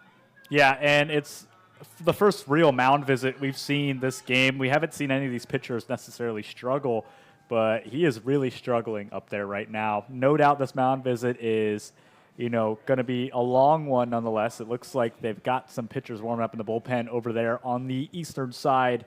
So might see our first mid-inning pitching change here. Right. Yeah, and this I'm sorry. Oh, Nick, no, go so ahead. I was going to say, it's – oh, gosh, now I've lost my train of thought. It's different with 3 people up here. Now when it gets to me, I've kind of lost it. But no, you're on to something because Odor and Young hitting back-to-back, both Winter Garden guys. Stafford, Pines, Winter Garden guys. Keller is the lone man kind of in the middle of the order. Michael Graziano, another Winter Park Diamond Dog, followed by Moises. And then you've got Irizarry and Pleasant. So a little bit of those, back-to-back for the guys that know how to hit behind each other. But also Coach Billings is divvying up the lineup a little bit. He doesn't want to have it where it's 2 Diamond Dogs, 2 Winter Garden, 2 Lightning, and, vice versa or anything like that. But you are right, Adrian. I think that is a strategy, especially at the top and the bottom of the lineups, having both the Lightning and Diamond Dogs guys feed off each other. So Young with the bases loaded takes the first 2 pitches. Sherapania's having a little trouble here in the All-Star game. He just has to remember that this is all for fun, too. I mean, regardless of how good or bad an outing goes, you should be proud of himself for at least making it to here. Next pitch is swung on. Young sends this to left field. That's going to be Michael O'Brien to bring it down. Runner tags up, so runner will score. Throw on over to second is not in time, so runner is called safe. So the East, get their first out of the inning, but the West tie it up with that sac fly by Gabe Young. Yeah, and Pleasant able to just get back in time. I think that was the right call. I think he just got under the tag, but not much really the left fielder could do on that one. Ranging back, that ball's got a lot of tail to it. He's too far back in general to make the throw, but even if he wanted to make a throw home, it's so hard to get under or behind that baseball to make a good throw. But Irizarry able to score. Now we got a tie ball game. This game's really totally flipped over after the East had some success in the last inning. Yeah, and you look at the scoreboard in the first 5 innings as it's a pass ball, so both runners will advance. Pleasant is going to go on over Pleasant's going to go on over to third base, and Odor will be at second. So 2 runners in scoring position, only 1 away here as things start to get out of hand here in the 7th. But as I was saying, you look at the first 5 innings, and only 3 runs came across. And now you look in the 6th and 7th, and 7 runs have come across in this inning and a half worth of baseball. Yeah, you're absolutely right. The bats were quiet for so long. Here's a run here, here's a run there, but they were pretty spread out between innings. It seems like as the substitutions are made, pitchers start to, get through their rotation, you start to get later in the game. It seems like these offenses have just ignited out of nowhere.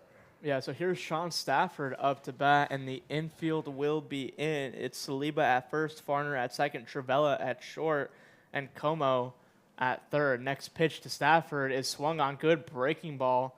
Looks like it nicked Gustafson, the catcher, a little bit, so he's going to take a second just to recollect himself. But it's going to be a 2-2 count on Sean Stafford. Yeah, still only one away here too, and scoring position. This is a really tough position for Sharapanya.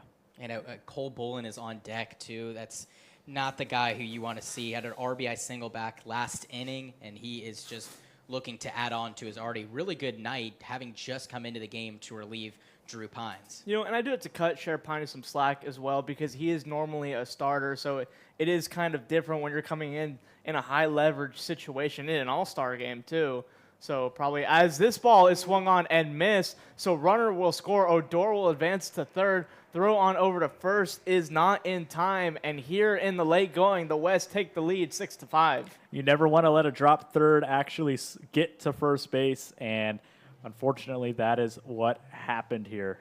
Yeah, unfortunate for that because that's still going to go. That's still going to be listed as a strikeout in the scorebook, but won't be listed as an out. And I'm going to be honest, I'm going to take a real out over a quote unquote like false strikeout any day of the week. I don't know how you describe that. You're right, yeah, and nothing much Gustafson could do. That ball, it seems as if it was harder to the backstop. It could have maybe bounced back a little bit, but that ball was pretty slow, and it really nothing much Gustafson could do. And I think there was a little confusion on if there was a balk here, but I don't believe that there was.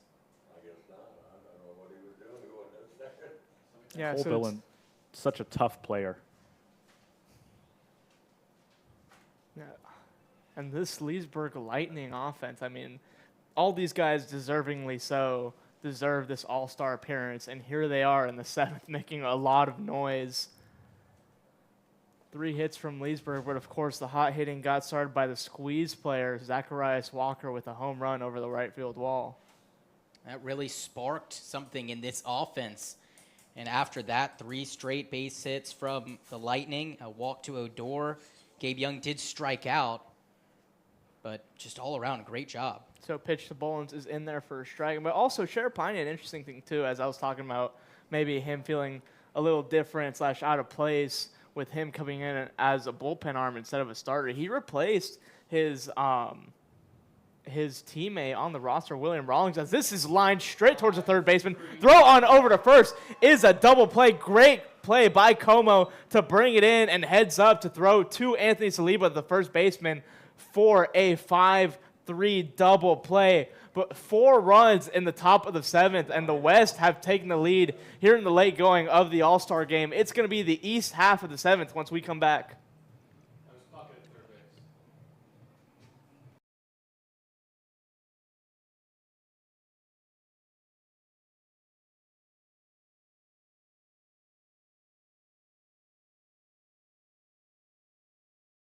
Hockey.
Welcome back to the broadcast. West All-Stars currently lead the East 6-5, and we have a new pitcher on the mound for the West. It's Sokaros. Vic, you had a lot of fun watching him this season. Yeah, and we had fun earlier watching him in the home run derby. So pitcher-hitter combination has an inflated ERA of 6.59 in his 9 appearances. Just 1 start. Does have 2 saves, 13 2/3 of an inning pitched. He's given up 10 hits, 10 earned runs, 13 walks, and 15 strikeouts. So it definitely is a strikeout pitcher and has that velocity too. He's gotten up to the mid-90s on the Yakkertech here in the Florida League. So he's a flamethrower, and he'll put the league on notice for sure. Yeah, and it's so hard to find those players that are able to do both so well.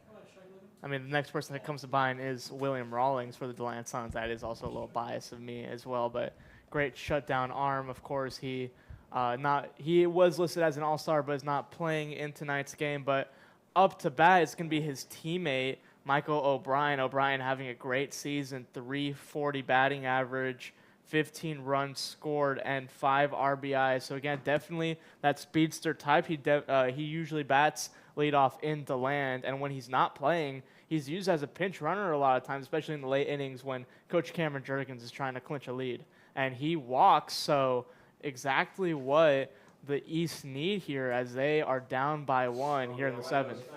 And Sokaros has struggled a little bit with his free passes. He's given up 13 and 13 2/3 of an inning, but a lot of Lightning pitchers have struggled with this, and he's also struggled at working around those walks and working around giving up, base hits and putting runners on as well. So would love to see him get out of this. Not that it's a big jammer at all, but 1 on, nobody out. Definitely something that he wants to work around, and it's going to be tough with a lot of great bats coming up after. Yeah, so pitch is high to Mario Trivella, the next batter for the East All-Stars. Looks like there's going to be a short conversation between Sokaros and his catcher here. Yeah, Lightning battery here in Sokaros and Bolin. So 2 very comfortable with each other and have good chemistry. And he's got the velocity here. He's suffering some command issues as of now, but he Trivella knocks this one, and it will land foul. It was very, very close, though. Landed maybe a foot or 2 away from the foul line. Right on the line, yeah, you're absolutely right, Adrian. If that ball got down, it could have been a very dangerous situation. They could have moved the runner to third. It could have been a double. He was playing that ball way back. Oh, 100%. That could have been extra bases. But Michael O'Brien, again, such a speedster there at first base. So interesting to see how they would have played that out. Probably would have kept them at third. Jesse Litch, not too aggressive, but also used to guys like Dawson Mock. And, of course, this is still a new squad that he is coaching here in this one. But next pitch to Trivella is swung on and missed. Ralphie the River Rat's first appearance of the year, and probably last. Yeah, a good breaking pitch from him. It kind of threw him off a little bit. It's exactly what you want as a pitcher, is to just keep these batters on their toes, especially when you're trying to hold on to this lead. It's only 1 run. This game is starting to round out. You have to get more selective with what you're throwing, especially when there's runners in scoring. Yeah, 100%. Luckily, there's no runners scoring position as of yet, but Sokaros missed that one, so we'll see what happens. Swung on, sent to the second baseman, over, so it's going to be a 4-6-3 double play for the East All-Stars. What a way to recover from the leadoff walk by Sokaros. Yeah, I love that from Sokaros, a guy that you might think would be a strikeout pitcher just because of his velocity, but he trusts his defense behind him, especially an all-star defense. Might as well get a ball on the ground. That's exactly what he did, and a good start to that double play by Ledger Pleasant, able to take that little pivot as he's able to send it to second base, get that lead runner. Yeah, and to build off your point, I honestly, like, if you were to ask me a preference, I prefer ground ball pitchers over strikeout pitchers. Yeah, strikeouts, they're flashy, they have the numbers, they have the speed and stuff like that, but it's so just beautiful. It's like watching art taking place in front of you with your fielder, being able to rely on your fielders with weak contact for them to play, turn a double play. But, yeah, that ball misses outside, so 2 outs, no runners on. For the East. East had something going with Michael O'Brien leading off with a walk, but that double play just killed any momentum. Another good breaking pitch there from him. Again, just so good at working that breaking ball. Yeah, but up to bat is Matthew Farner, the runner-up in today's home run derby, already 1 for 2 on the day. So dangerous hitter for Socorros here, and swung on that breaking ball absolutely filthy as Matthew Farner strikes out. So Socorros able to hold on to the lead that his offense gave him, and we're going to head to the top of the 8th. West lead 6-5.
And welcome back. We have a new pitcher on the mound for the West All-Stars. It's going to be Rylan Happel out of the Orlando Snappers.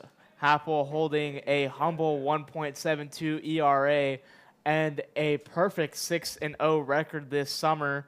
12 strikeouts. I apologize. It's 1 win and 1 loss, and he actually has 2 saves on the season. So great guy to have coming out of the bullpen.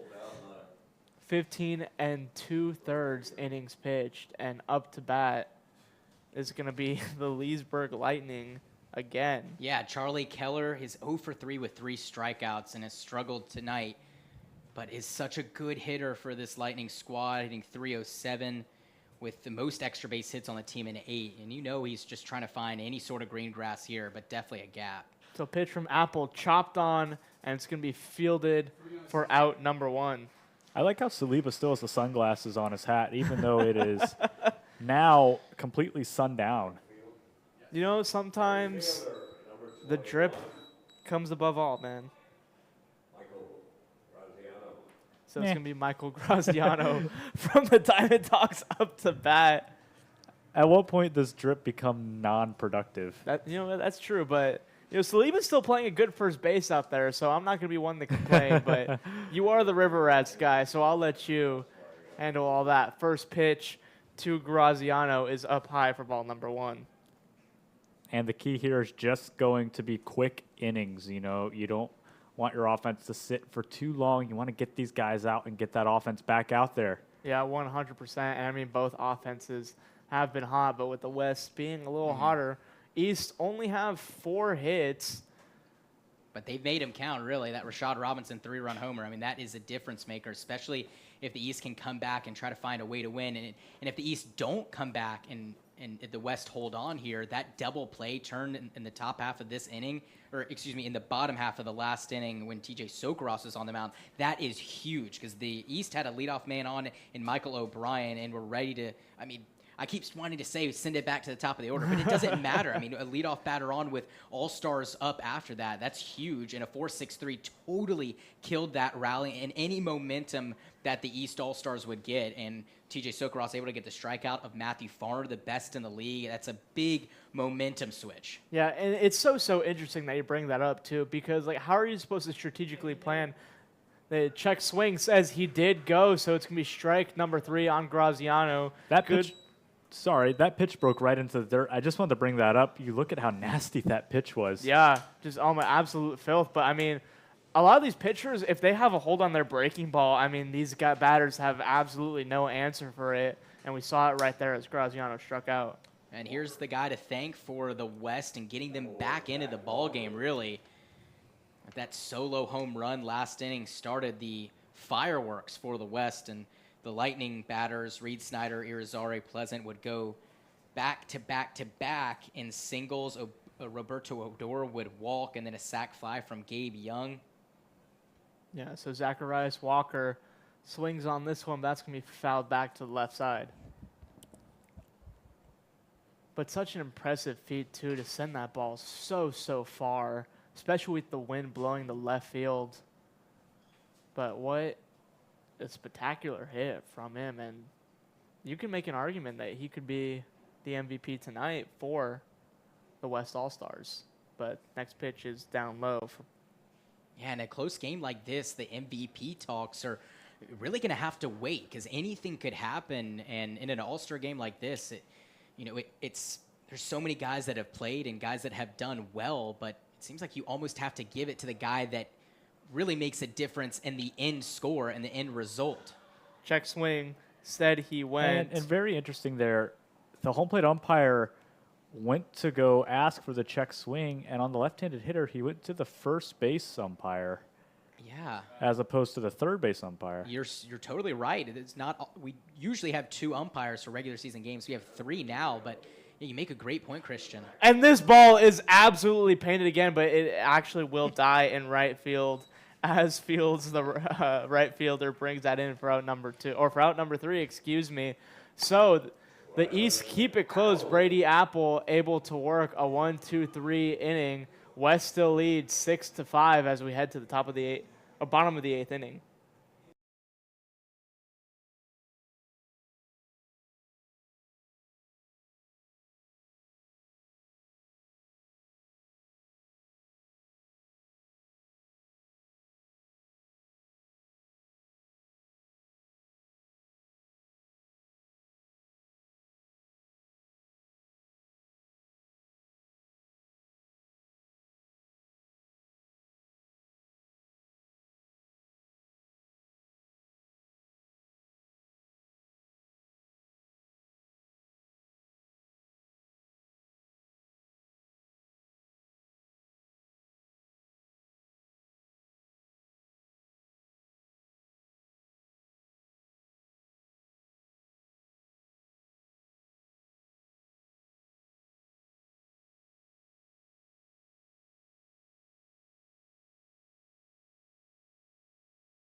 Hello, welcome back to the bottom of the 8th inning. It's still Christian Boussier, Adrian Delgado, Vic Maslia with you, ready to close things out on what has been a great All-Star game so far. Blake Rabens is the new pitcher for the West All-Stars, and he will face off first against Braden Calise.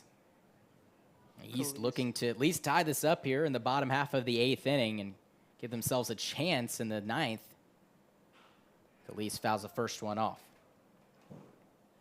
Yeah, Khalil's having a great summer. It's good to see from him. I mean, I saw him play at UCF last season, had a great start to the season, but kind of sputtered out with the rest of the UCF offense during that long midseason skid.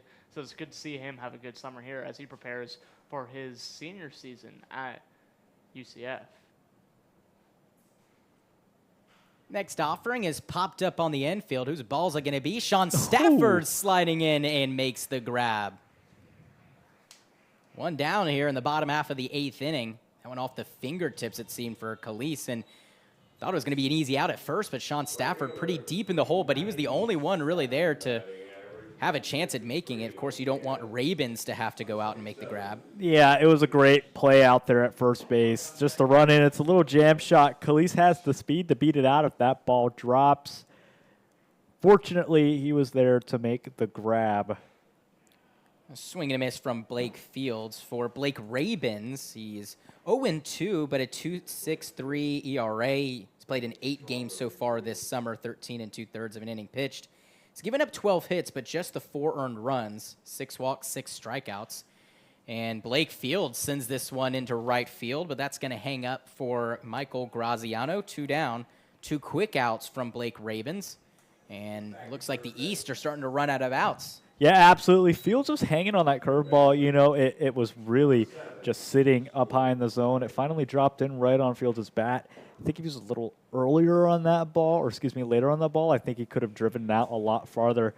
But yeah, like you said, time is really running out here for the Eastern All-Stars. They've only got another half inning after this one. And Stuart Puckett smashes this into left field, but Zach Walker is there, and a lightning fast bottom of the 8th inning thanks to Blake Rabens. All 3 flyouts as he faces the minimum. A 1-2-3 inning for the West All-Stars. That sends us to the 9th inning. Last chance for the West to add some insurance in the East, looking to shut them down and maybe for a potential walk-off in the bottom of the 9th. But don't go anywhere. 6-5 the score as we head to the 9th.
inning. Welcome back. Top of the 9th inning. Leading us off is Reed Snyder, and newly to the mound is Johnny Sosnowski from the River Rats. Christian? Yeah, the 6'2 sophomore has been one of the elite starters elite closers for the River Rats. He's got a save, 9 innings, 12 strikeouts, and look at this, only 2 walks and 6 hits. He has some great control of the strike zone, and no doubt those hits are just from, some pretty nicely placed strikes for some hitters, but low walk count's really what we're going to be eyeballing here. Reed Snyder flies this one into shallow center field. It's going to be Matthew Farner to make the grab in the shallow outfield as he drifts from his second base position. 1 down, and it's interesting. Now, I noticed this before, but I didn't mention it, but in the outfield, Rashad Robinson wearing the white jersey for the Snappers, everyone else wearing the green ones. But he's correct, though, right? Because the East All-Stars are the home team, where everyone else wearing white, but all the other Snappers besides him are in their green jerseys. Yeah, you may be correct there. The River Rats players are wearing their home jerseys. So are the DeLand Suns. Michael O'Brien in left field right now wearing the white and orange. Now, Irizarry is the batter, and that last inning got a single to keep the line moving after Reed Snyder singled.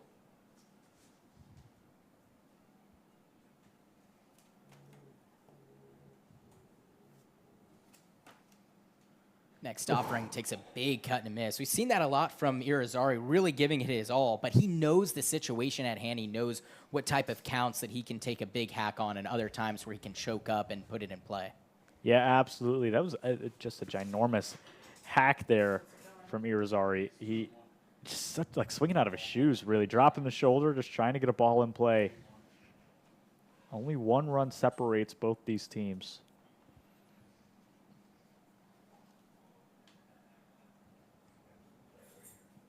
Yeah, so it's Rashad Robinson in for Blake Fields in center field. Of course, there's been a ton of changes since the first inning. And Irizarry swings and misses at that pitch by Sosnowski. Yeah, it looks like a slider there. Just been absolutely filthy. Irizarry 2 strikes off that pitch, so really just needs to lock in here. At least foul off some pitches and look for his stay alive against Sosnowski here. Yeah, Fields moved to right field in place for him, or in place for Dawson Mock. And Irizarry draws a walk off Sosnowski. Christian, you mentioned it, that Johnny's been doing a great job at limiting free passes, but when it comes to the Lightning, they are such a disciplined ball club, and they have drawn so many walks. They're just behind your River Rats. They have 170 walks. I'm going to look at it right now, but I believe that the River Rats is still in the league lead for walks. Yeah, the Lightning, play such a similar ball game that the River Rats do, which is draw walks, get runs.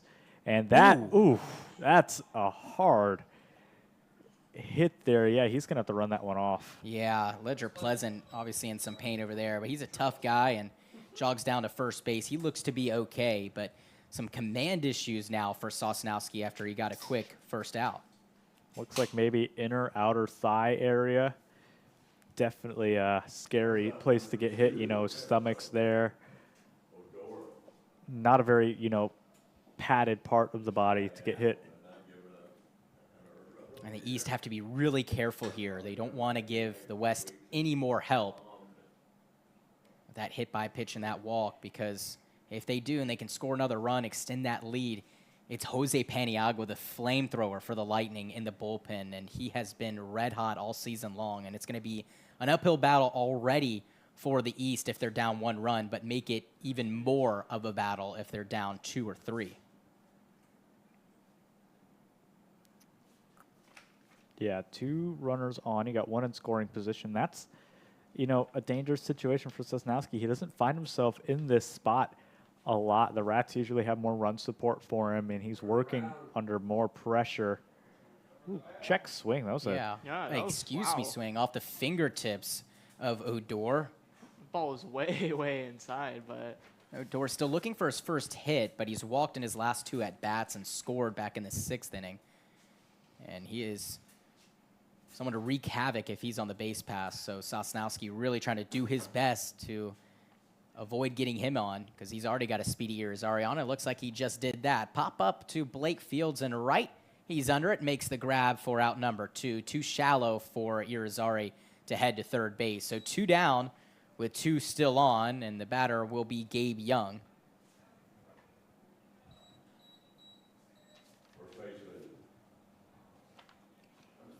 It is starting to get the crunch time here. You want to get that run support if you're the Western All-Stars, but at the same time, if you're Sosnowski, you're just trying to get your offense back out there. We will play the bottom of the 9th here. It is the All-Star game, so the home team will see the box at least one more time. Irizarry goes. Both runners go. The throw goes down to second. Pleasant didn't really get the memo. He's caught in a rundown, but Irizarry could be in a rundown too. The throw back to third, and they've got him. A great play by Mario Trivea as he is able to mitigate the risk here and able to manage both Irizarry and Pleasant, and made the right decision in giving up on Pleasant's rundown and focusing on getting Irizarry trying to head back to third base. Yeah, but that was odd by Farner as well. I mean, he had 2 outs, but decided to chase down the runners, or excuse me, kind of tool with the runner a little bit instead of tagging him right away. So he was looking at the runner at third, maybe saying, hey, if I go tag this guy, he might go and score. But with 2 outs in the inning, that wasn't a possibility there. Yeah, in youth baseball, it feels like there's a whole month of practices where you just practice rundowns, practice pickles, and that is textbook right there. It was great base running by the Western All-Stars, but at the same time, the Eastern All-Stars played that almost perfectly. Just fake the runner into going to home, you know, chase the guy down to first, throw it over to third, get the tag, textbook. And we will see if that will fire up the East All-Star bats as they will face a flamethrower and Jose Paniagua. Bottom of the 9th coming up, 6-5 the score of the East. Trying to tie it or maybe take the win while they're at it. Don't go anywhere. A barn burner brewing here in Sanford.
Welcome back. Bottom of the 9th inning. Last chance for the East All-Stars to come back, but it is going to be a huge battle against one of the best pitchers in the Florida League. It's Jose Paniagua, sporting a .79 ERA. He is 1-0 in his 10 appearances, all in relief. He's got 2 saves, looking for his 3rd one, although will not be on the stat sheet after this game. He's pitched 11 1/3 innings, given up 3 hits, and that was his 4th.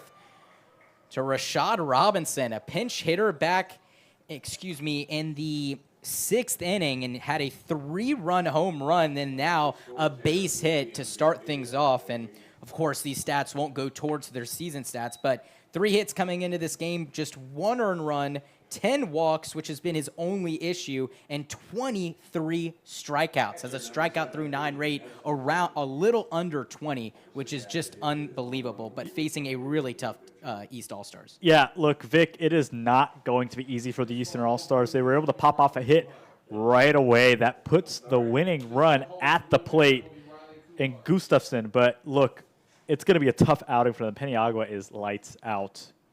Gustafson checks swing. They'll appeal, say he didn't go. Great job by the East defense, and specifically Mario Trivea, to get Irizarry out at third base. It's so difficult when you've got a run down between first and second and a guy on third base. Swung on and missed by Gustafson. Cole Pullen able to keep it in front. But going back to what I said, when you have a guy at third base, he wants to go home too and protect that runner from first and second, but Trevea played it perfectly. He baited Irizarry to get off the bag and threw a strike to third base. But still, it's going to be a battle for the East All-Stars. Even with a runner aboard, Paniagua is so tough, and that breaking ball has just got so much movement to it. Filthy. Yeah, I mean, even though, that ball missed, but I was confused when it came out of the hand. So if he's able to locate that, it's might be good night for the East All-Stars. And, of course, Bullen's still the backstop, so it's a lightning battery and swung on and missed. He gets Hayden Gustafson, and that had some heat to it, too. You talked about mixing them up. Sorry, Adrian. I just want to say you talk about mixing them up. That's how you mix it up. You start up with a high and inside breaking ball. Probably went in like 20 miles per hour slower than the next pitch he saw. Christian, yeah, you just said the exact same thing I was thinking right there. Just that switch up is so crazy, and the batter just not prepared for it at all because you go from that breaking ball, it missed, but then that fastball, just no time to process what's coming towards you, so you can do nothing but swing and miss. And Paniagua sitting around the low 90s. That last fastball was at 90 miles per hour to get Gustafson swinging. Now Grant Como bats with a runner on and one down. Runner goes. The pitch is a strike. The throw down is off the glove of Pleasant. Rashad Robinson heading to third base. He's going to be in there safely. So now things get interesting. Runner at third, only one out. The batter, Como, only has to think about the sac fly here, or at least a weak ground ball to score Robinson. Yeah, tying run at third base. This is the best chance they really have here to tie this game up. So infield comes in. It's up to Grant Como. Another breaking ball misses from Jose Paniagua. It'll be a stolen bag and then an E2 on the throw by Bolin. Accuracy was on point, just a tough hop for the middle infield to grab. Yeah, but what a break for the East All-Stars. I mean, earlier in this game, they had chances, runners in scoring position, but West pitching just able to shut them down before things get out of hand. But here with a prime opportunity to time things up here in the bottom of the ninth inning. 3-1 count already to Como. That one is inside for ball 4. I mentioned earlier that Paniagua has struggled with the free passes. He's given up 10 and 11 innings, and his last 4 or 5 starts, I would say, has struggled with it, but really hasn't phased him. I will say that one earned run that he has is because of the free passes that he's given up. So something that the East can take advantage of, but they don't want to get too comfortable here because Paniagua can come back and strike these next 2 guys out like nothing ever happened before. The winning run is standing aboard on first base. The tying run at third base, and Anthony Saliba, not the guy you want to face. That was a lot of rhymes. Yeah. Yeah, and this is such an interesting thing, too, because, I mean, we talk about, this is still technically the middle of the order for the East All-Stars, but when you're dealing with an All-Star team, these are the 1 through 3 batters all around through the board, so you can't just take your foot off the gas when you reach this part of the lineup. Next offering from Paniagua, swung on into center field. That might be deep enough. Irizarry is under it. Here comes Robinson. The throw is going to be up the line, and we've got a tie ball game here in the 9th. Yeah, Winning run on second. Bolin just not prepared for it either, so runner on first was able to grab second, so still runner in scoring position with 2 away here. And here comes Michael O'Brien with a chance to play hero with 2 outs here in the bottom of the 9th inning. And the West All-Stars will throw it to first just to check if the runner Grant Como left early, but he did not. So he moves up 90 feet. Very smart play by Como, and I think Irizarry almost wondering if he should have thrown it into second to keep Como out of scoring position, but that did not happen, and Paniagua has to face O'Brien with a runner in scoring position and 2 down. First pitch misses upstairs, and now all tied up at 6 apiece. Yeah, and Paniagua still throwing straight gas up there on the mound, so Michael O'Brien still needs to lock in such a crucial situation and such. Ooh, man, that breaking ball is nasty. That pitch before it, the fastball up to 92. That last pitch, guys, 72. 20-mile-per-hour difference between that heater and that breaking ball. The curveball is just absolutely devastating. I don't know how you can adjust if you're a hitter. Even one of the best in Michael O'Brien. Next one's a dirt ball. Crowd is getting into it, so is the dugout. I mean, that would be a bow on this All-Star game if they could end this in a walk-off. Paniagua deals a called strike to Michael O'Brien. O'Brien walked back in the 7th inning. besides that, has struck out and grounded out. This is just his 4th at bat. And they are down to their last out here.